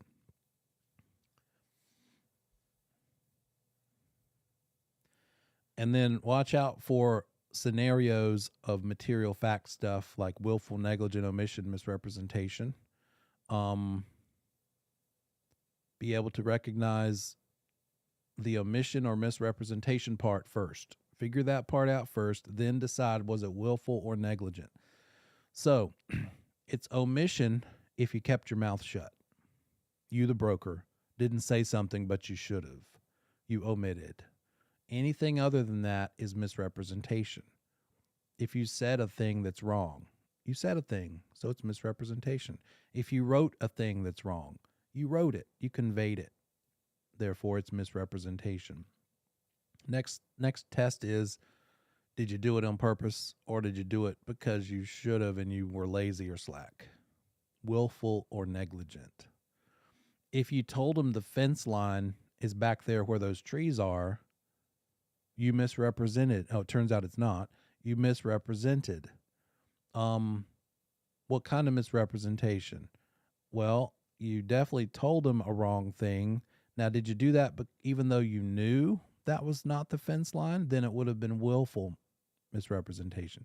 If you just told them that because you wanted them to shut up and just make an offer and you might go check on it later, that would be negligent misrepresentation because you didn't bother to follow through and find the answer to the thing that you told them it was. That'd be slightly less bad. Even if you told them a wrong thing, that'd be foolish. However, you follow that up the next day and that isn't the line. Hey guys, remember I misspoke yesterday. I told you that was the line because everything kind of was in a row, but it turns out it's not. You at least redeemed yourself before they made an offer, hopefully, and committed themselves or their money, like due diligence money. So at least that's slightly better. So just be careful about those things.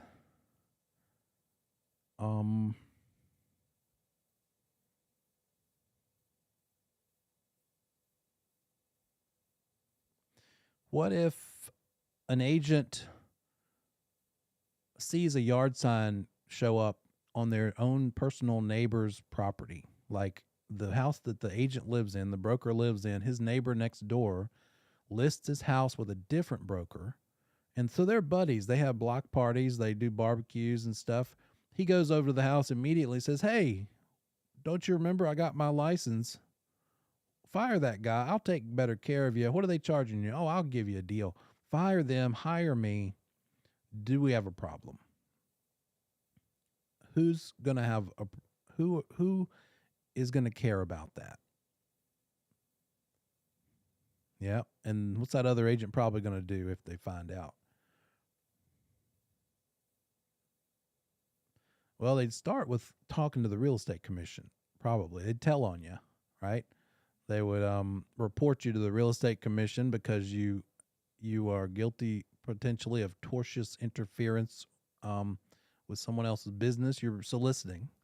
And then also the realtor association would care, right? You get your realtor membership status plus your license would both be in jeopardy. What if two agents are arguing and a buyer worked with one agent as an oral buyer agent, so they owe them nothing. But then later that same day, they talk to a different agent, and one of the agents decides to that they are the procuring cause of the house that ended up being offered and accepted. And the agents are disputing it. The agents are like, "Well, I should get this commission, not you." If the two agents are disputing this commission in this situation, who do they complain to? The real estate commission? The realtor association?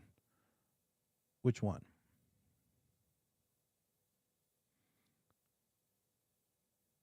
Yeah, there it is. The real estate commission is concerned about was a consumer harmed. The real estate commission is not concerned with did a broker have a dispute with another broker about money. There it is.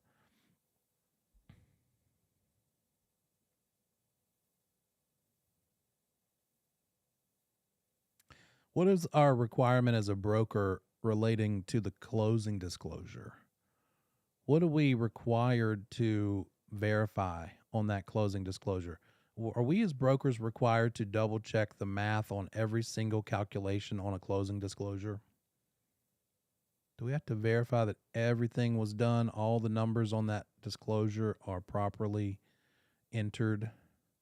Like tax proration, loan costs, discount points, origination fee, plus escrow amounts, and sellers paying some of the closing costs, and there's a home warranty and your commission. Out of that list that I just quoted a bunch of things from, the answer is no. We as brokers are not required to confirm all of those things. Basically, we are just held responsible for the stuff that came from the contract. But the lender related items, how would we know? We don't have any expectation to know the lender's origination fee. So any lender related item, that's not in our scope of responsibility. We would definitely need to check, did the warranty that the seller agreed to pay, did that get reflected on this statement properly? Did the tax proration get done properly? Is the seller really paying this amount? Credit seller, debit buyer, debit seller, credit buyer, whatever. So be careful about that. We are not held responsible as brokers for the entire closing disclosure, verifying and checking it. And they like to ask you that. It's not the whole thing. It's just the items that you had something to do with, which is pretty much just the contract stuff and the negotiation stuff. Basically not the lender numbers. That's going to be handled by the lender. The buyer borrower is going to be in touch and talking to that loan officer that they've been dealing with, probably that you connected them with, by the way. They're going to have conversations that you're not a part of. That's normal. And that lender is going to go over the closing disclosure with that buyer. You are too, but you're going to talk about the other items. The lender's going to talk to them about the loan items. So don't fall for that.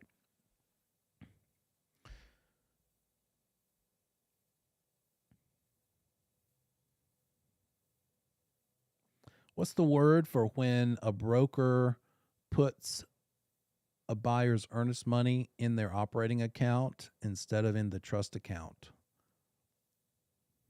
There you go. Commingling. Watch out for commingling. It could also be that the broker, when a broker, anybody has a trust account, they are allowed to put in up to $100 of their own money to cover the account charges, because checking accounts aren't free. And if they have that full $100 in there and it's also an interest-bearing trust account, then that interest could grow so that more than $100 is in there. That's why they need to reconcile the account monthly. Make sure that they keep that in the right levels. So that could turn that into commingling as well.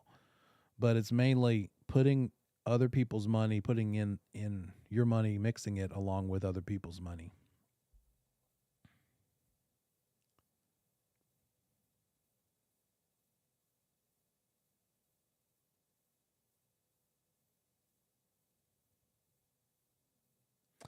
What's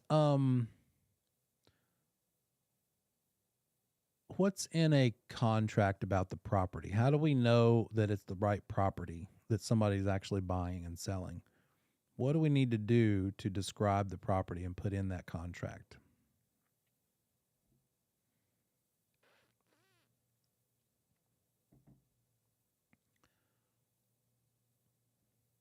Yeah, there it is. Legal description of some sort. Now, what is a legal description? Give me a couple examples of what would be a satisfactory legal description. Meets and bounds is preferred, yeah. Careful though. There it is. I'm glad you said it, because that is not a legal description. Be careful.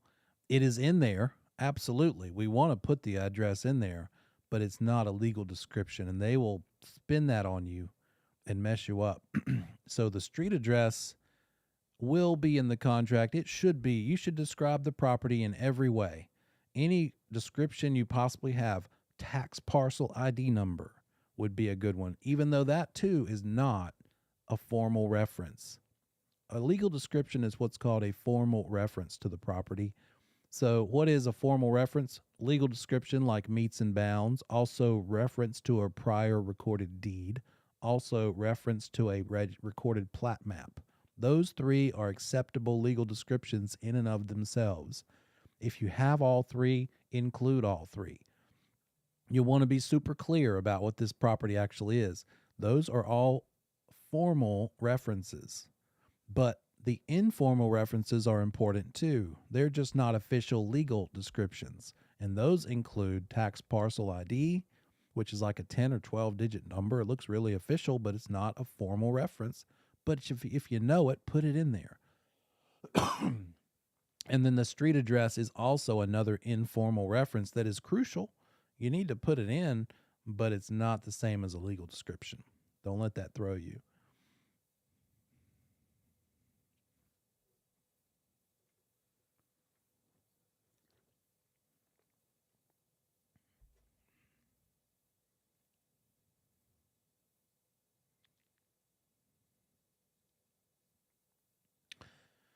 So median lines, tiers, ranges, things like that. All of those are words that have to do with the government rectangular survey system, which is not something we do in North Carolina. So you'll see a question about the government rectangular survey system show up on the national portion of the exam, not the state portion. But it's what all the other states that are not the original 13 colonies will use to describe property.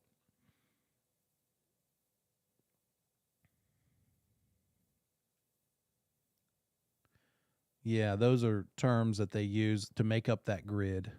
The whole I guess method of government rectangular survey is to make a grid like you're overlaying grid paper on top of the map so that you can say this property is located in this square in this section, and those lines of the grid are the meridians and ranges and stuff.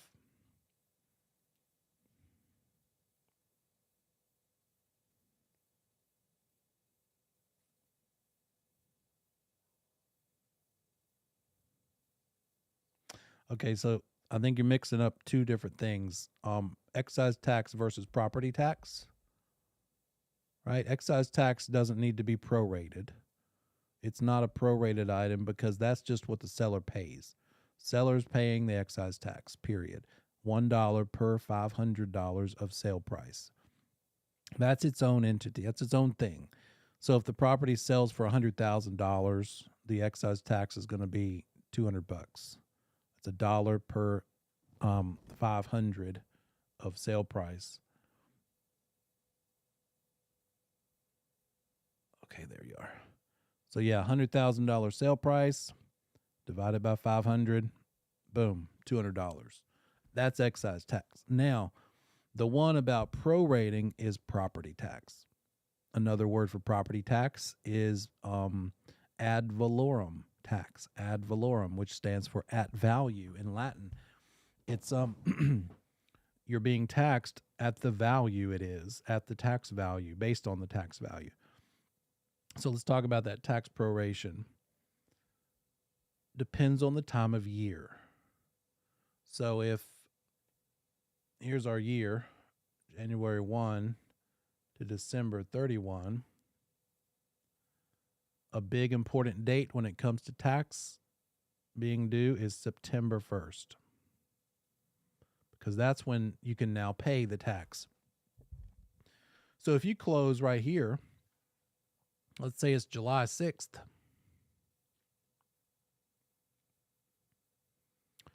then the attorney is going to handle the tax proration and collect taxes from the seller, because we need to figure out what the seller owes for that part of the year that they owned it, from January 1 through up to and including July 6th.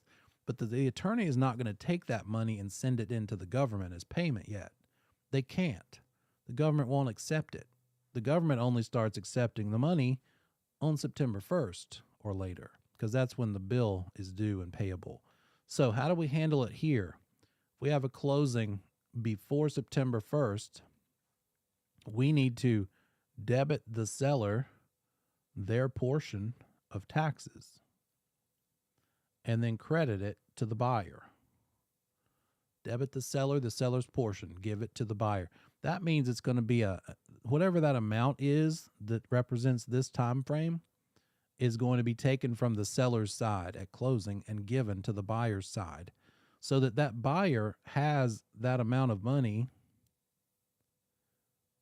and then can add it once September 1st rolls around. They can add it to the amount that they're responsible for and send in the whole entire payment. So they're going to take this chunk of money they got at closing and they're going to add it to this chunk of money that they have to pay for, and they're going to send it in. Them or their lender, I should say, probably their lender. So that's the reason, that's the why. So in this one, when it's closing before September 1st, and we know, let's just say that the taxes per year are $1,900.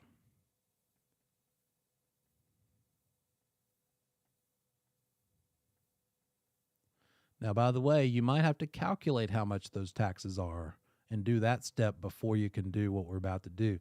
But all I'm going over right now is which of the three potential ways we handle this. Taxes are $1,900 a year. We need to first, step one, come up with daily taxes. How do we turn $1,900 a year into daily? There you go. So 1,900 divided by 360 is $5.28 per day. Next step is count the days to the seller. Always count the days to the seller. Seller's days. On all three methods, always do that. That way you'll never lose track of the day of closing because the seller has to pay for the day of closing. So for closing on July 6th, the way I count it is to think, well, July is the 7th month. That's 6. So that means 6 months of 30 days each is 180 days plus the 6 days in July. That means the seller's days are 186 of them. And so we know the seller's got 186 days, which include day of closing, of which they are responsible. And then step 3, calculate those seller's days and then do something with it, the right thing with it. In this case, we need to debit the seller that number and credit the buyer that same number. So what is 186 days times $5.28 per day? It's an adjustment of $982.08 that we're going to take from the seller's side of the proceeds.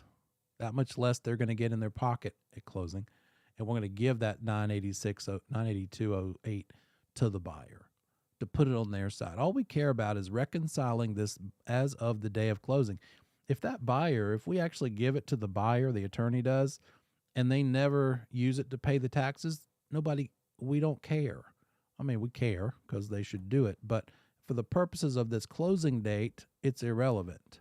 All we're worried about on this closing math is making sure that the money is settled up between the parties properly, right? So there's one. Debit seller, credit buyer, the seller's portion. Those are your 2 questions. What do you do with the money and which money? What do you do with it and whose is it? Is it the seller's portion that they're responsible for the year, or is it the buyer's portion? Now, the next scenario is one of the 2 where it's a closing September 1st or after. Oops.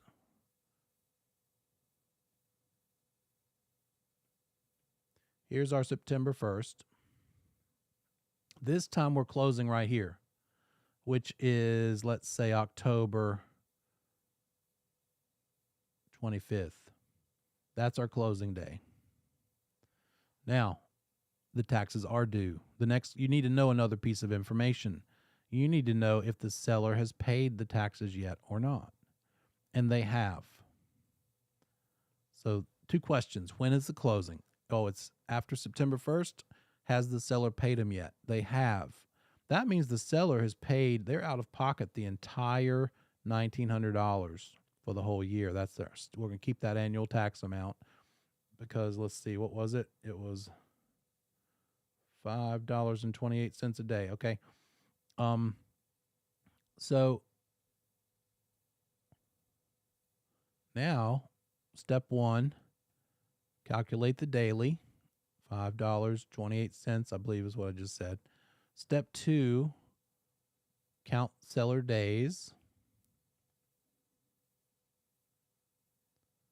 And in this case, how do we do that? October is the 10th month, so it's 10/25 is the closing. That means 9 months at 30 days is 270 days plus the 25 in October, so 295 days to the seller. But just keep on going. Step 3, calculate seller's dollars.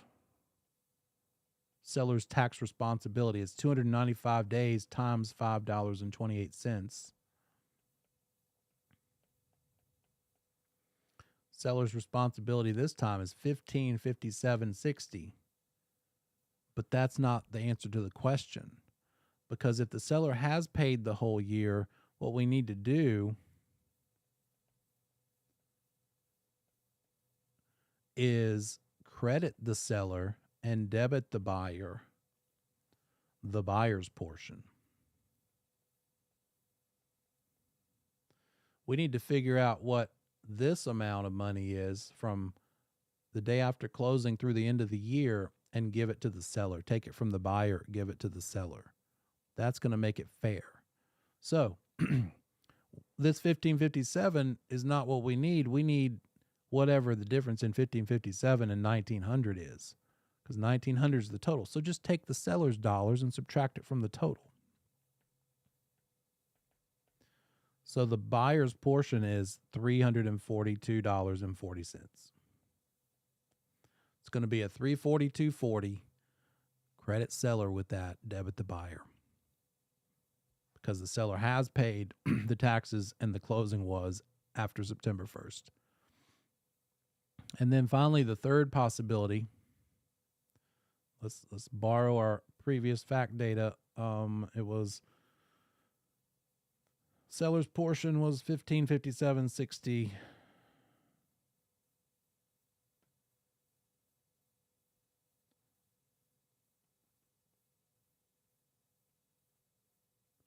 The buyer's portion was the answer to the last question, $342.40.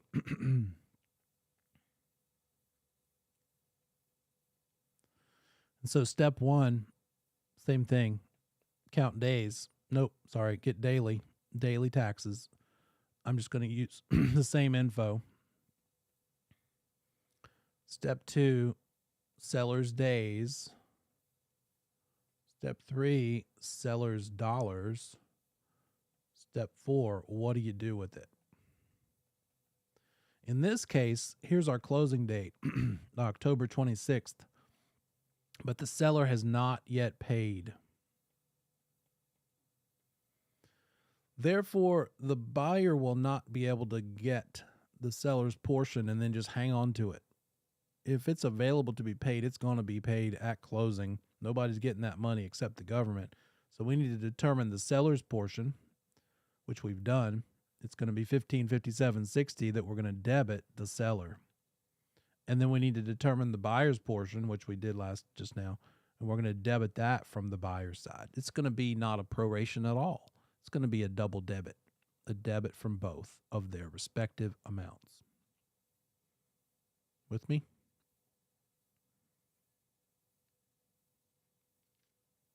You still do the same steps.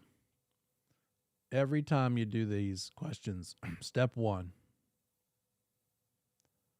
calculate daily taxes. Now that might mean that they give you the annual taxes and you need to divide by 360. It might mean that they give you the price, the sale price of $350,000, and they tell you the tax value on that is 70% of it, and that the tax rate is 7 mils. And you got to calculate the annual taxes yourself before you can get down to daily. If that happens, then 70% of 350 is the tax value, which is $245. And that in a T formula with 7 mils on one side down there and $245 on the other side, take that 7 mils, divide it by 1,000. To get it into the right decimal. You could also just move the decimal place over, because if it's 7, that's understood to be 7.0. And we just move it over 1, 2, 3 places because there's 3 zeros in 1,000. So it's 0.007. You could all just do that in the calculator. Times the 245 means our annual taxes are $1,715. And now from there, turn the annual into daily. Now you've done step one. So step one is somehow or other get the daily taxes. Step two, I could even consolidate this and say calculate the seller's dollars owed, which is going to involve getting the seller's days first.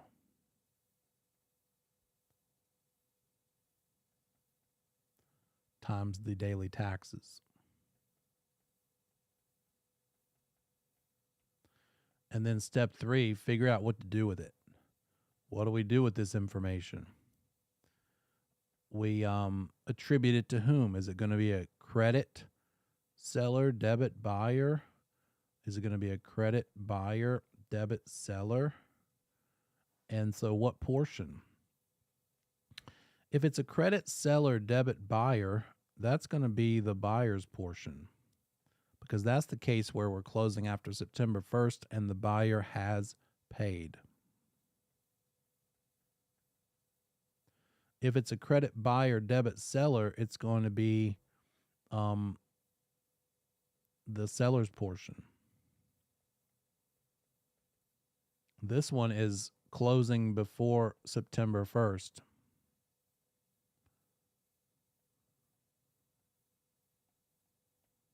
And then if it's a debit seller, debit buyer,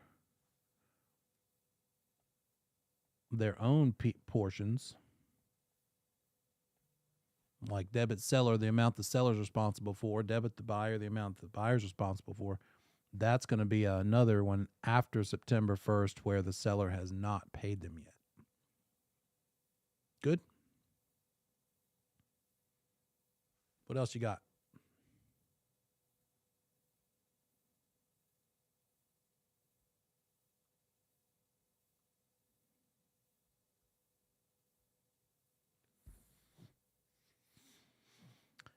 Insurance types. Let's see. Let's see. One of them is renter's insurance, and one of them is condo insurance. I think HO3 is the minimum coverage of homeowners insurance that a lender will allow. HO3. HO4. Let me think. I have to look it up because I can't remember. It's either HO4 or HO6. Which one is renters? I'm looking it up. Let's see.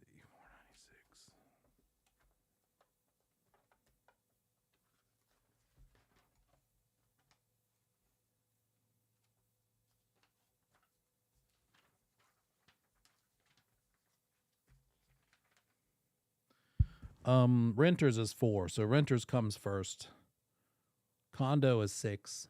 So the way I would remember that is to think 4 is less than 6. Renters coverage is less than condo coverage, probably, only in that renters aren't owners.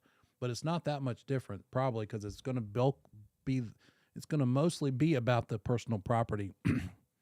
So I just look for ways to think about things and remember them. So again, HO3 is an all risk type of insurance. It's the most popular. It's probably the most likely minimum that a lender is going to require. And the difference between an HO3 and an HO2 is that HO2 is what's called a named peril policy. You've got to say what it's covering. HO3 is an exception policy, meaning it covers all except certain things. What are the exceptions? And then 4 is for renters, 6 is for condos.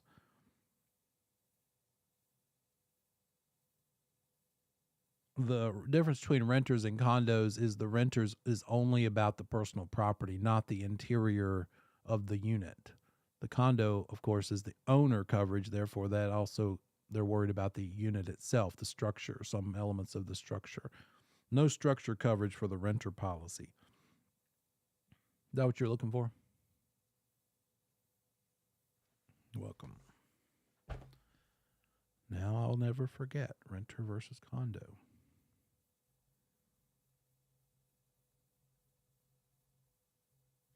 Oh, the other thing that's not allowed to be in a contract besides the commission is a disclaimer of the broker's liability. The broker can't say, hey guys, I might suck at this. You won't sue me over it. Sign here, right? You can't disclaim your liability, have liability protection in the contract or your compensation. Property managers have a higher level of agency in that it's called general instead of special. We doing the sales side only are special agents for our clients. Property managers are general agents for their clients. We on the sales side are also general agents, but for our firms, because as a general agent, you can sign on someone's behalf. So when we sign listing agreements and buyer agency agreements, we're signing on the firm's behalf. We don't take those back to the office and get the BIC to sign them. It's just our signature on there, representing the firm. That's general agency. But in dealing with clients, then property managers are general agents because they can do things like handle the eviction stuff, sign leases, and actually do more, taking more authority on behalf of the actual client. Negotiate for them. On the sales side, we negotiate, but only at our client's instruction. We don't say, yeah, I've been authorized to make sure they get at least 430. No, you need to go back and forth with each request. Don't just say, they might even try and trust you enough to say, look, you know what I want out of this, 430, just make it happen. Don't bother me with the details. You need to go back and you need to give them every offer. Disclose all offers, present all offers. So if they come in at 450, you're not just going to be like an attorney and say back and forth until you get them to the 430 mark, and then tell your client the good news. You're going to want to have to keep the client in the loop the whole way. Okay, they came at 425. Now what do you want to do? Okay, now they're at 427. Now what do you want to do?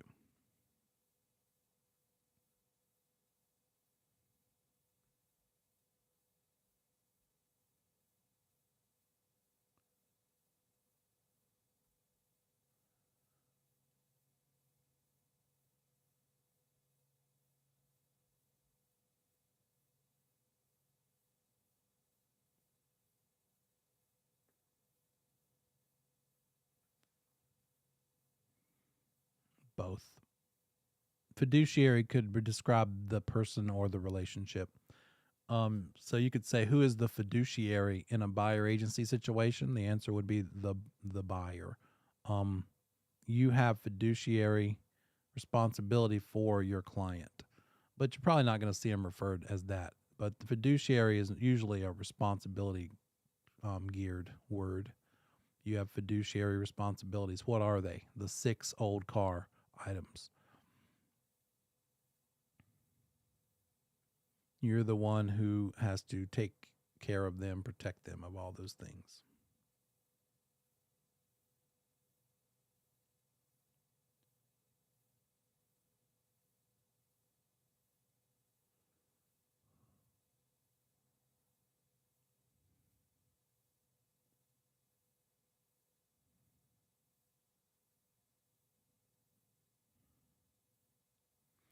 So, yeah, if the broker in charge's license goes inactive, all the provisionals go inactive too.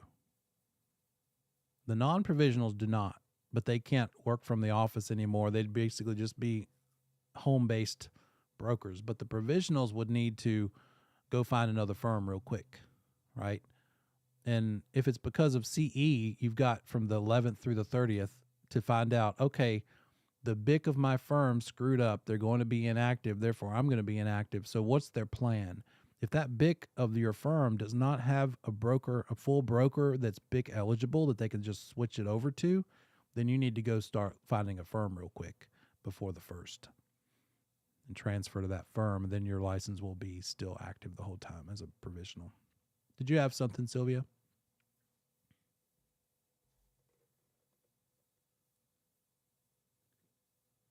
Mm-hmm.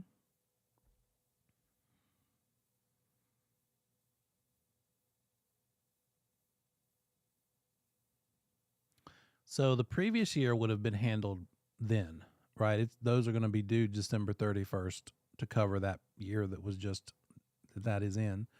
And then the only taxes that'll be prorated are going to be those of the year the closing is happening. Yeah.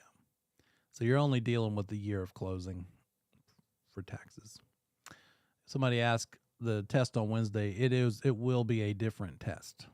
I'm not sure if it's any of the same questions or not, just rearranged, but he definitely said that it is a different test in some way or another.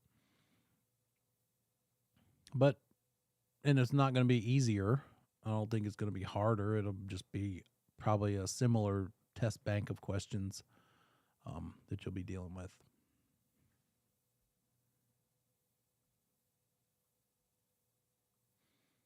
If you don't have anything else, now's the time. Let me know. We'll wrap it up.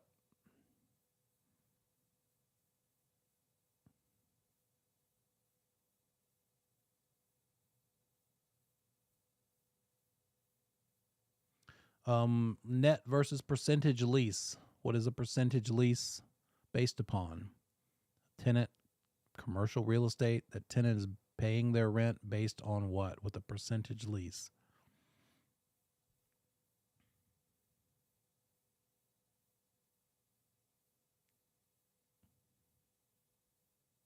The answer choices are either expenses or income. And I got a good answer here. Somebody says income. That is true. Percentage of the income, percentage lease. So the idea is it's a bar and grill, and they rent space, and their lease is a percentage lease, and they pay 1,000 base rent plus 10% of the income in addition. So that means their rent could change from month to month. However good they're doing, they're going to pay more rent, but they're happy because that means they did better themselves as well. So it could be all of it is the percentage, or it could be a base plus the percentage. And yeah, percentage of your profit, percentage of your income, something like that. The net lease is about your expenses. You're going to pay based on what you're going to pay a portion of the expenses, or a base plus a portion of the expenses. And another acronym that comes up with a net lease is TICAM: taxes, insurance, and common area maintenance. You're paying a portion of those things, those expenses.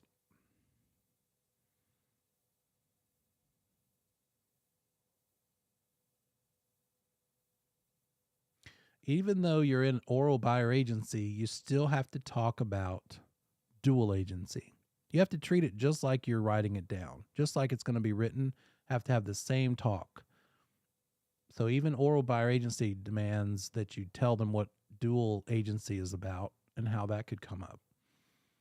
And then once you convert that oral buyer agency to written buyer agency, there's going to be things in the written one that say, initial here if you're okay with dual agency, initial here if you're also okay with designated dual agency, or initial here if you don't want us to do it at all.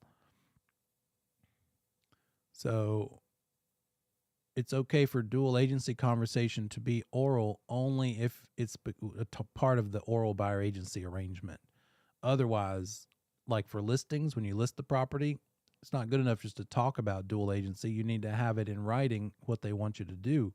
They may not want you to do it. So check or initial the box that says, nope, don't want you to represent anybody but me. And I don't care. I'll do it either way, whichever one they want.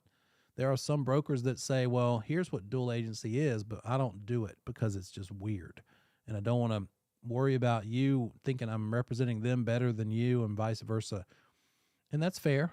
It's up to the first of all, it's up to the firm and the BIC if they'll allow you to do dual or designated. And they might allow you to do one but not the other. And secondly, it's up to your comfort zone. And then third, it's up to, if you are both willing to do it, will the client let you do it too? And I've had some sellers say, well, that sounds dumb. No, you're my person. I'm hiring you. I don't want to share you. And I'm saying, fine, then initial here, no dual agency. And so in that case, if the seller won't allow it, then the buyer calls me and they don't have an agent. I have different choices to offer them. I have to tell that buyer, well, here's what I can do for you. I can't be a dual agent, can't look out for you, but you could be an unrepresented buyer.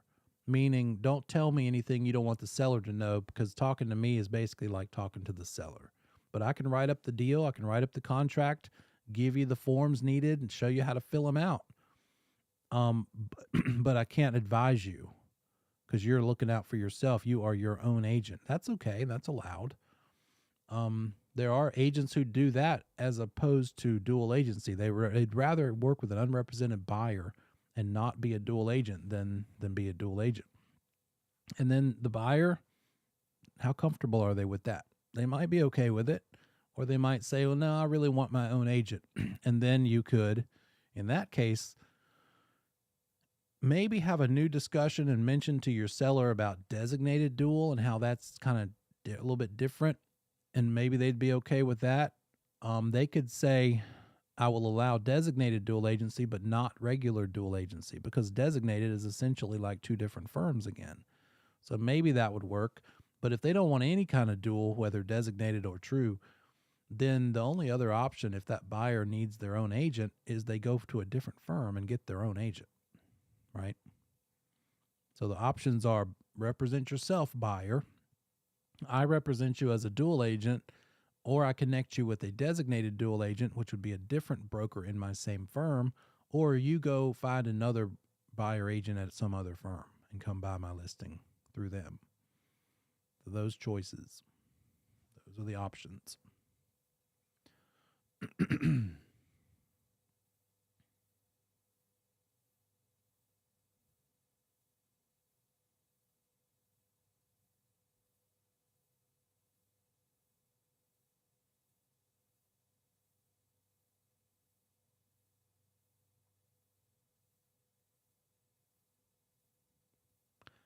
So again, we're responsible in the closing disclosure for things from the contract, not lender related things like origination fee, discount points, calculating the escrow reserves, like 3 months of taxes, 4 months of insurance.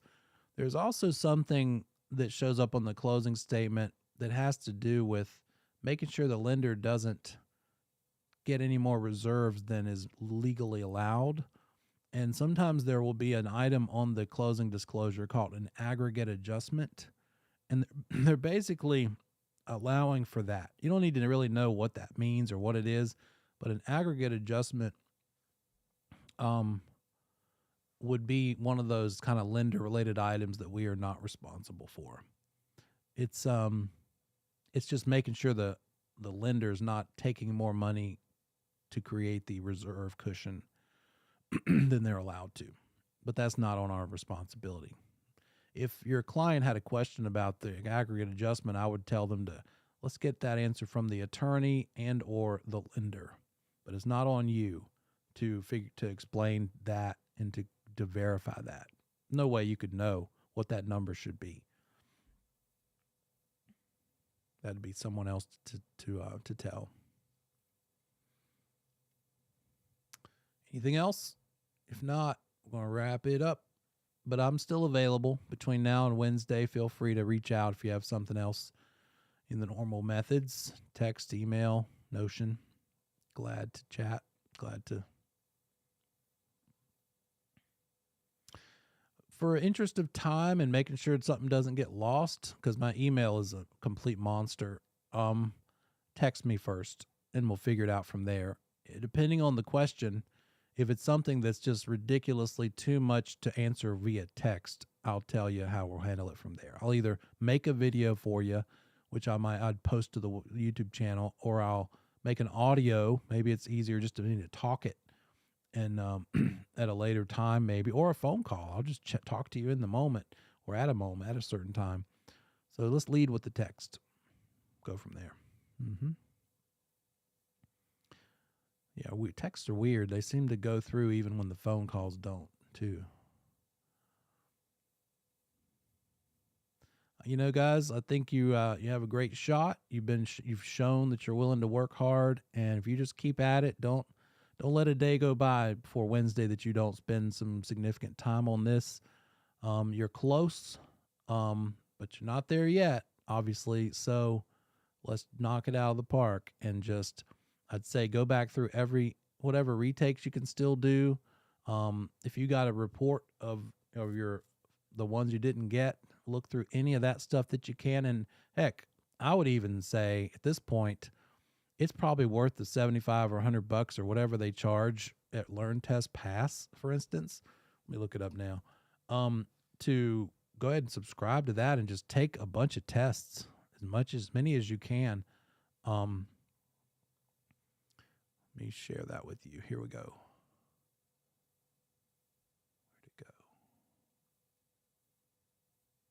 Yeah, learntestpass.com, and you can just click on all courses, and it's this. It's either state and national bundle, which is 1,200 questions, or just national, which is 800, or just state. And so if you click on that, it depends on how much time you want to have access to these things. So 90 days for $50 or 120 days for $70. And what you would do is say, give me a 30 question test, or give me a 50. I think that's how it works. I think that's what I did with them before. I've done it before just for my own getting better at writing my own sample questions. And they'll make you it's not like you read, question 1 of 1,200 and work your way through the entire bank. They're going to give you, and there'll be some overlap. If you do like 5 different practice tests with them, you're going to see some repeats on all 5 maybe. But it's still better than, the problem with tests that you've seen 5 times is you start answering because you know visually rather than know conceptually, right? Our brains are pretty smart. We're like, oh, this is the one that was answer D, because you just remember how it looked. But this way, you're getting a fresh attack every time. So, or PSI offers a practice test too, I believe. So I would just hammer that and then go over those higher testable topics, the pages 15, 16, I think, from Relink, or 16, 17. Agency, contracts, finance, license law, commission rule. But at this point, it's a application that matters the most, applying the content to the test method, the practice of taking a test. So I wish you the very best, and I will see you on Wednesday. And it'll be the same deal as before. You'll just be doing your thing, and I'll be in the background, and you just have to pretty much do your thing.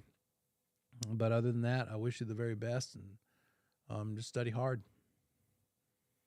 You're welcome. Take care. Sure thing. Take care, guys.